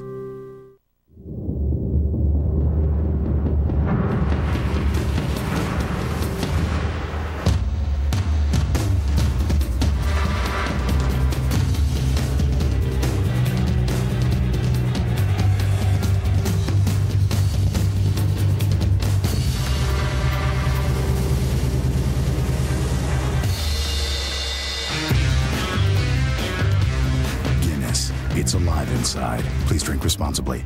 The very last thing, and this word is finish, okay? And this is everybody. This is offensive line finishing your blocks, running backs finishing the run, receivers finishing the routes, defense swarming and gang tackling. It's all about finish. Let's go. Butch Davis wired up before the game, and now they're trying to finish the most important thing of all, and that's finish out this football game. Davis and Randy Shannon. Davis used to coach at Miami, and Randy Shannon was an assistant under him. Randy now in his first year at Miami, and Butch in his first year here at North Carolina after a timeout. Here's a 3rd and 10 for the Heels from the 11. Yates goes left, looking in the back of the end zone, needs to take off. He does, but is going to step out of bounds about 2 yards short of the first down. Yeah, and TJ, you got to lower your head, try to get that last extra couple yards. And I know you're a quarterback and you're not a mobile guy, but I think you got to fight for those last few yards in that situation. That's just big, but a field goal will help things, and they've got a pretty good guy that'll come in and try that. Yeah, 20 yards is nothing for Connor Barth, who is 3 for 3 in this game, has set the new North Carolina record as he has now hit 18 straight field goals.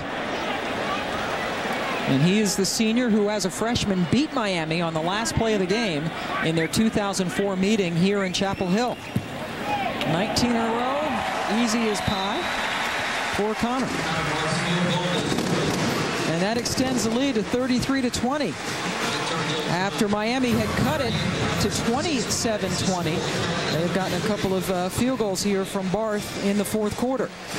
ABC is a great Big Ten matchup tonight. Here is Brent Musburger.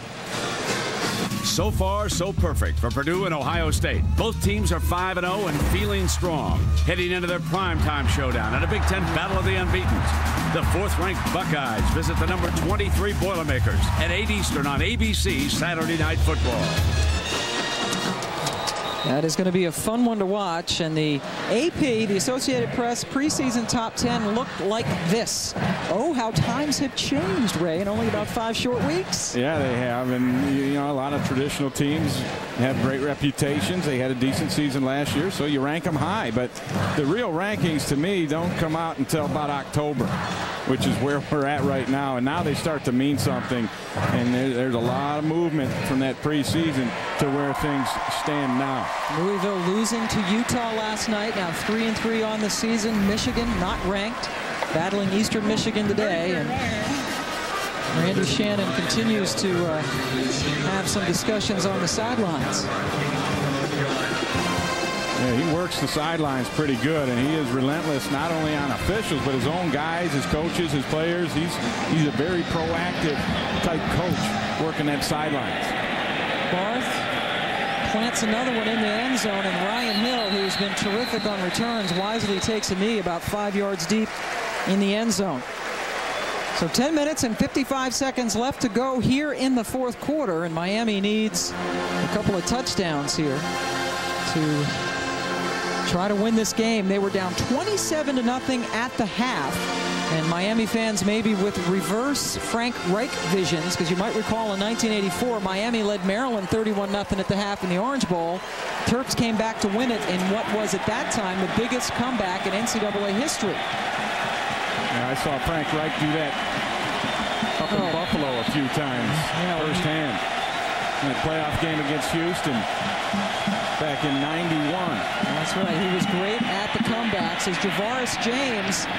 And we have not really seen a whole lot out of Javaris, who gets 9 out of that run. Of course, his team falling behind 27-0 in this. They had to abandon the running game pretty early on, but this is a very talented tailback. Yeah, Baby J, they call him, and of course he's a cousin of Edgerrin James, and Edgerrin has gone on record saying he wants to play long enough so that someday he can share the backfield with Baby J. Edgerrin says before Javaris' career is over, he will be the best running back ever at Miami. And they've had a long line of some good ones, and Baby J runs for the first down. Mark Pascal makes the stop, but not before he picks up 4 and a first down. So Edgerrin James also playing his college football at Miami. Here's their freshman comparison. Javaris was a true freshman last year, and James, with 802 rushing yards, led the team, had 3 100-yard games, and outgained his cousin when he was a freshman. Right, and I don't think Edgerrin James was a freshman at age 29. I think that's his current age. That would be like a record or something. As oldest freshman in the league. As Javaris gets the ball again and is stopped just a little bit short of the first down by Deontay Williams. Interesting, though, Miami has gone to the ground here, and you expect they were having the success with the passing game, but Kyle Wright threw an interception, and so Coach Nix has kind of said, all right, we'll just go to the ground here for a little while and maybe loosen this defense back up again. Wright with 3 interceptions on the day.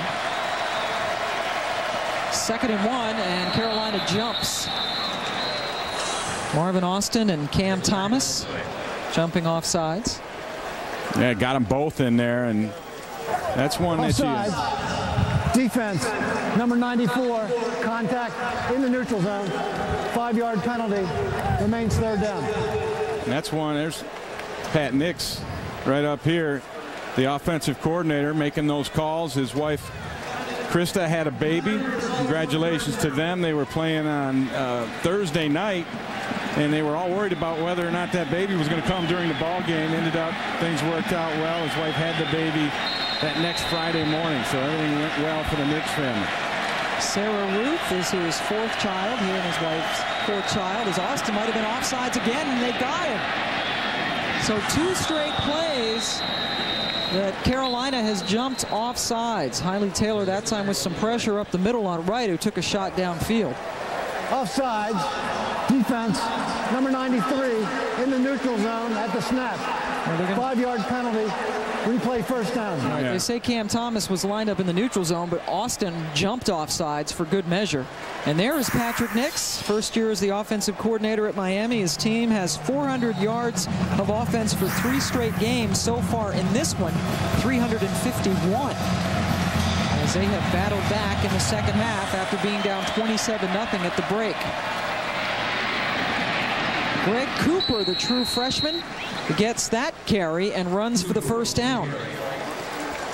For more on Patrick Nix, let's head down to the field and Quint Kesnick. Yeah, Nix is a former quarterback at Auburn. I spent a lot of time with him before this game. He says he's really enjoying his work with Kyle Wright. Keep in mind, Kyle Wright's had 4 offensive coordinators at Miami. He says he's coachable, he's willing to learn. Right now, he's got to be willing to get past those 3 interceptions. 4 offensive coordinators in 4 years for Wright. This is going to be the first pass for Miami on this drive as Wright goes underneath to Cooper. And the slippery running back is able to get close to another first down for the Hurricanes. They do have all 3 timeouts left, but only about 8.5 minutes left to go on the clock. And Kyle Wright spoke highly of Coach Nix as well, saying that it's nice to have a guy who's been in that same position that I am, you know, having been a quarterback at the big-time college football level, and Nix had led that Auburn team to an undefeated record. I believe, the Auburn team did the undefeated record back when he played, so he knows what his guy's going through. Boy, Greg Cooper able to get around everybody on the left side as he picked up 12 yards on that carry. He put an ankle-breaking move on Goddard out there. There's number 31, Tremaine Goddard, who was wondering what that flash was that went by him. It was Cooper, a 6', 192 true freshman from Memphis. Best debut for a running back in Miami history, 116 yards on the ground in an opening day 31-3 win. And now the crowd getting amped up as Miami is driving 1st and 10 from the 33. James now the tailback. And a fumbled snap. But Derek Morse, the right guard, able to leap in there and save the day for the Hurricanes. Boy, that's the thing you never want to happen, but in particular when you're down and you're driving to try and get back into a ball game. But as I said earlier, they had one of these in pregame warm-ups. I don't know if I've ever seen a fumbled snap in pregame warm-ups, but I did today, and it carried over here into the 4th quarter. It's never a good omen if you're going to misfire on a snap in the pregame warm-up. John Rochford is the center, the senior who actually has already graduated, as has Wright. Kyle on the roll, gets away from trouble, goes for James, but it's incomplete as we take you back to Stan Verrett. Ham, Northwestern and Michigan State. C.J. Bechet hit Eric Peterman for a touchdown to put Northwestern on top, but Michigan State comes right back. Brian Hoyer to Eric Andino, and they continue to run it up. It's 41 apiece right now, under 6 minutes to go. Wisconsin and Illinois, the freshman Eddie McGee on the keeper, in for the touchdown. Ron Zook said he would play both of his quarterbacks. He has, and the Illini up by 12. Great stuff. It looks like whoever has the ball last in that Wisconsin, rather in the Northwestern Michigan State game, could win it. Where's the defense? 3rd and 12. Wright has to take off and puts his head down. Looks like he will be stopped about a half yard short of the first down. Hailey Taylor was able to run him down. And Taylor might have been better off grabbing him and pulling him down. He gave Wright the impetus to get close to that first down.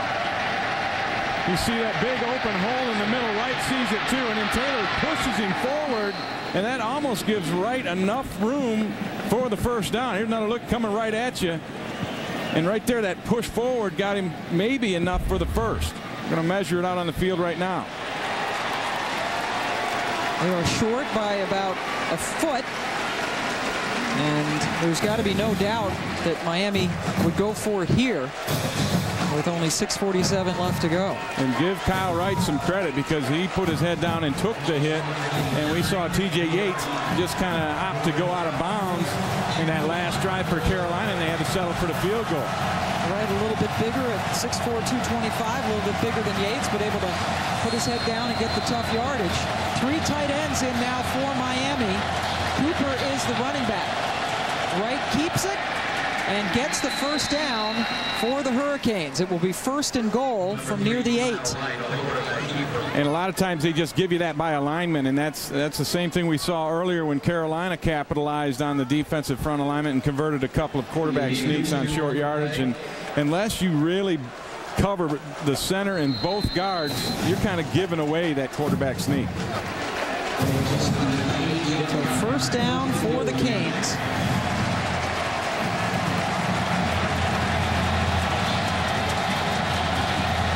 Wright looking to throw. Into the end zone, and it's intercepted again. The 4th pick he has thrown. This time it's Charles Brown, the true freshman. So Kyle Wright, just when it seems like he's getting things going, throws an interception.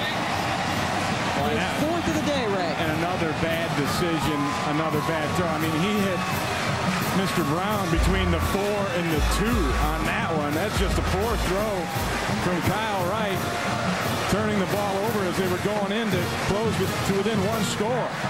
You got to wonder what he was seeing there.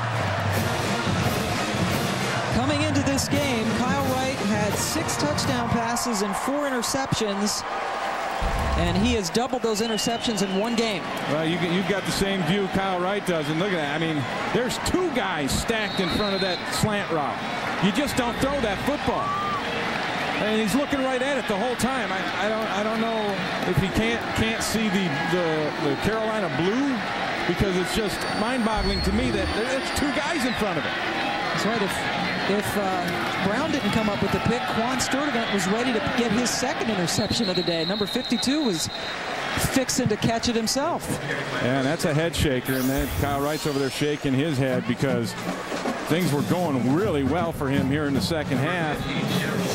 And they had a chance, and he's made a couple of, I mean, they're bonehead plays. And you don't expect a senior to make that kind of throw and that kind of mistake in that kind of situation. He does have a couple of touchdown passes, a 4-yarder to Sam Shields, and then a 97-yarder to Darnell Jenkins.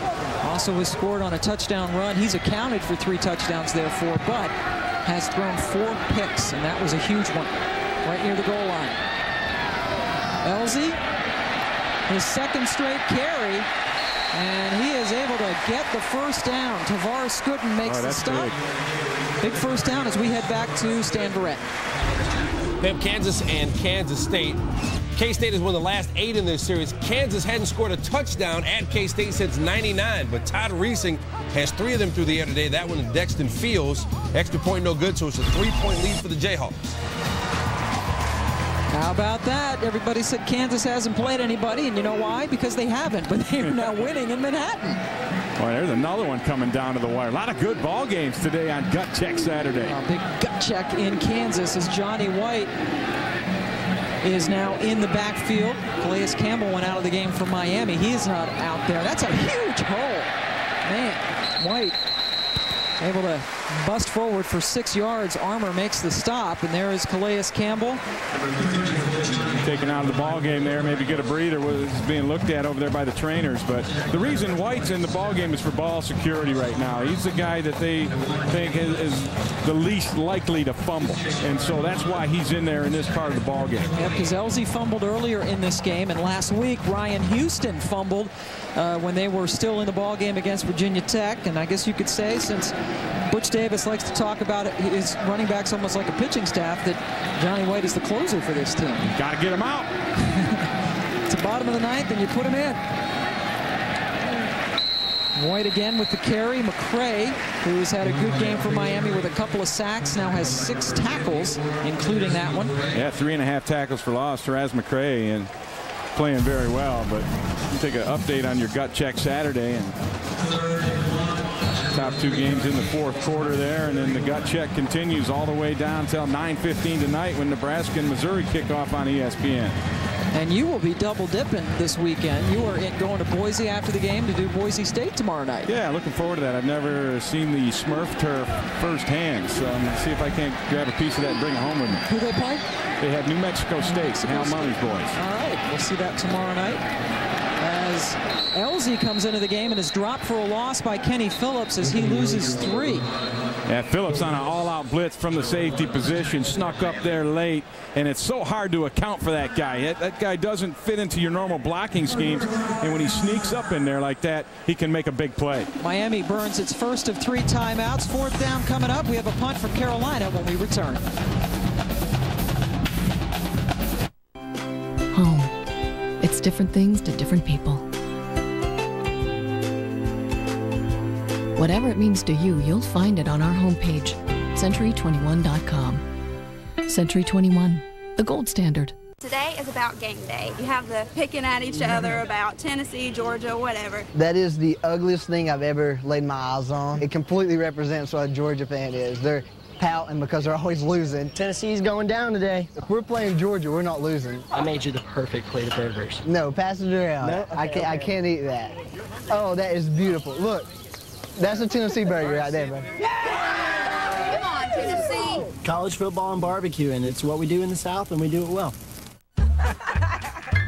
Ooh, the never-ending pasta bowl is going on. Oh, you didn't know? No, I had no idea.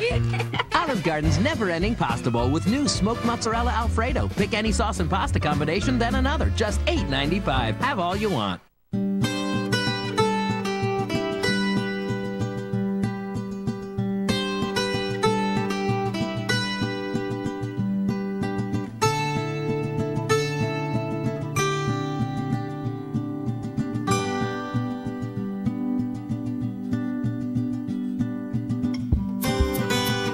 The all-new Dodge Grand Caravan.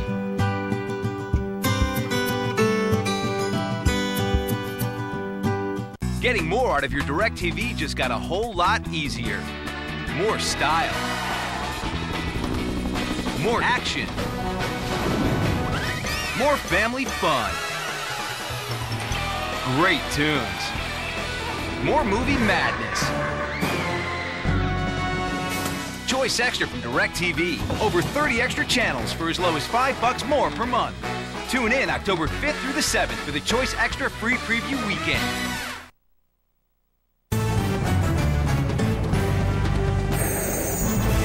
ESPN's college football, brought to you by Century 21. Experience the gold standard of real estate with Century 21. And Kingsford Charcoal. Grab your friends and family and fire up the grill. It's time to bring the tailgate home. That is a look inside at North Carolina School of Journalism and Mass Communications, considered to be one of the best in the entire country, all those earnest young students who want to get into TV. This is the Tar Pit. That's what they call the student section. Different T-shirts every game, and they've had a lot to cheer about so far today, trying to bring this one home with Carolina up 13 with 3:22 left to go. See if Miami comes after this one. Terrence Brown into punt.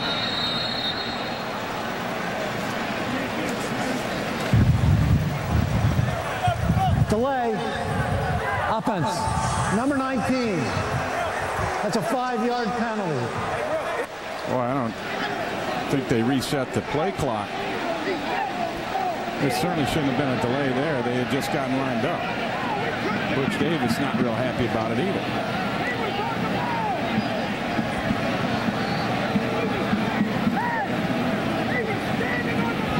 Be able to hear him. He's arguing, saying you can't snap it if the official's standing on the ball. Yeah, I got a point there. Yeah. You can try, I suppose. Scott McElwee is our referee. Yeah, they should pick this one up, in my opinion.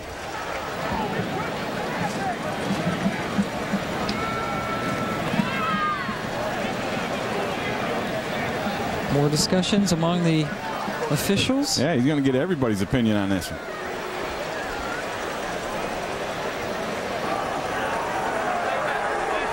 Television timeout. We're ready for play. It's set at 15 seconds. The foul is for delay of game.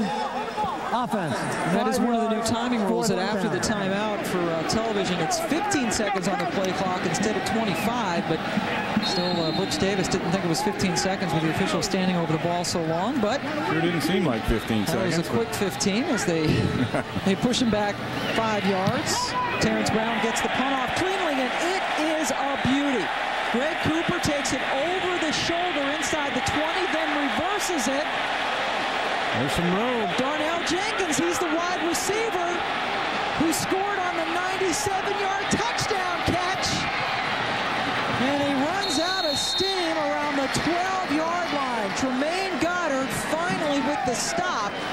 But Darnell Jenkins, with a couple of huge plays today, gets it all the way down to the 11-yard line. Boy, the timing of that pitch was perfect. I didn't even see it coming from way up here. You see it, Cooper, and all of a sudden he sees he's going to get hit, dishes it out, and then away they go with Darnell Jenkins down the sidelines. And Terrence Brown, the punter, did a nice job there of slowing down the progress. And then Goddard comes up with the big tackle. That was a beauty of a punt. 56 yards within the 74-yard Jenkins. Inside 3 minutes, they're on the 11. And going backwards as a flag goes down is Javaris James. James cut down in the backfield. Charles Brown, who had the interception at the goal line last time they were this close, comes up with the stop. Offense, number 77. 10-yard penalty, replay first down. And a hold against Reggie Youngblood. Now playing the right tackle spot. He's been flopping back and forth. Yeah, and Randy Shannon had officials brought to practice this week because they had too many holding calls. That's an obvious holding call. Pulled the jersey right there, but they had too many holding calls last week, so we brought officials to practice this week to try and help eliminate that thing, but apparently Reggie Youngblood didn't get the memo. As he grabbed a hold of E.J. Wilson up around the neck. So now 1st and 20. Right, escapes trouble and then finds it again. E.J. Wilson with the pressure and the sack. Boy, that's the Blue defense just rising up and making a play. Kentuan Balmer had the pressure initially, and then the sack made the difference for E.J. Wilson. So Miami takes a timeout as they will be facing a long way to go on 3rd down. Kyle Wright going down in the arms of E.J. Wilson. Remember, 2 minutes and 32 seconds left to go in this ball game. Carolina up by 13. Miami earning its 2nd timeout and now facing a 2nd and 25. Cooper getting it. And Greg Cooper getting all the way down inside the 10-yard line.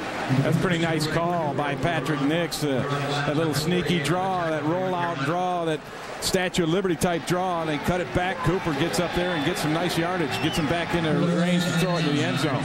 Picking up 17, so now a much more manageable 3rd and 9. They don't have to score a touchdown, get it to the 1. They'll have a 1st down. 3 wide receivers in. Right, the time goes underneath to Cooper, and Cooper fights close to the 1st down, but he will be stopped. It looks about a half-yard short. With 1:47 and counting left to go in the game. Yeah, Miami's up there trying to hurry up, but they got to remember it's going to be 4th down here. It's not a thing where you can just spike the football. You got to have a play and get it in there. They might be well advised to take a timeout. And then you're going to get one anyway for the measurement. So the clock stops with 1:43 left to go. Miami fortunate that the measurement was asked for to stop the clock. They are short. But at least now they have time to set up something. North Carolina leading Miami by 13. Miami was down 27-0 at the half before they stormed back with 20 straight points. But Kyle Wright has thrown 4 interceptions in this game. The first for Randy Shannon in his first year at Miami against his former boss. Butch Davis wants the timeout and will get it. Davis's first opportunity to coach against Miami, where he had 6 successful seasons before leaving to go coach the Cleveland Browns. And both of those teams kind of took it like it was a regular timeout when they did the measurement, and they got bottled up on the sidelines, and North Carolina had too many guys out there. So Coach Davis had to take that timeout and make sure he's got that 4th down defense the way he wants it. So both teams with 1 timeout apiece. Butch Davis, through the years, was a Cowboys assistant under Jimmy Johnson and then became the head coach at Miami for 6 years, over to the Browns. And then after a couple of years where he worked for the NFL Network and did some TV work, became the North Carolina head coach in the Butch Davis era, off to a rocky 1-4 start. But 3 of those losses were by a grand total of 12 points. They've been in a lot of games, and now they're 1:37 seconds away from beating Miami as Wright sneaks forward. Appears to have the 1st down. The yellow line is the electronically generated 1st down line. Yeah, I think he got it as well. Marvin Austin, the nose tackle, submarined the center, but Kyle Wright was able to dive over the top of that. And they will call for another measurement. This game produced by Jonathan Lebovich. Prabin Martin is our director. And next week we will be heading out to Iowa City for Illinois and Iowa. Looking forward to seeing Juice Williams and company.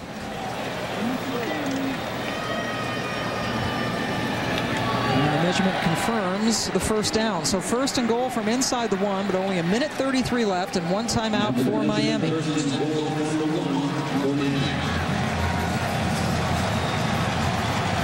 Got an inverted wishbone type set in the backfield. James is deep in the backfield, and Wright fakes to him and heads into the end zone, where he has just stood up right before the goal line. I think Wright thought he was going in, but Hailey Taylor had other thoughts, and Randy Shannon has to take his final timeout. Boy, that one hurt, because if they got it in there, then they're able to, you know, have enough time to execute an onside kick and maybe get something else going in terms of that next touchdown they need. But Butch's team rises up and builds a wall at the defense at the goal line. Hailey Taylor, the first one there, and Coach Davis says that's how we play defense. And Randy says timeout. 1:22 left to go for Miami. And Butch Davis, his only other win this season came opening day with the win here against James Madison. Oh, what a second win this would be. And he's been downplaying all week the fact that he's playing Miami. He says he doesn't know any of the players. Obviously didn't recruit any of them, being gone for 8 years, but it's still going to taste awful sweet to him. Yeah, because this is Miami after all. Second and goal now from the 1. James into the end zone for the Miami score with 1:17 left to go in the game. James' first score of the day and 4th on the ground this season. And give a big assist to Darnell Jenkins as you see this touchdown. James giving up the body, getting over the line, but Jenkins set this up with that long punt return that got Miami in business. And there's no need to go for 2 here. They're going to kick this, I believe. Yes, they are. Zamponia missed an extra point. It would have made it 27-21 back in the 3rd quarter.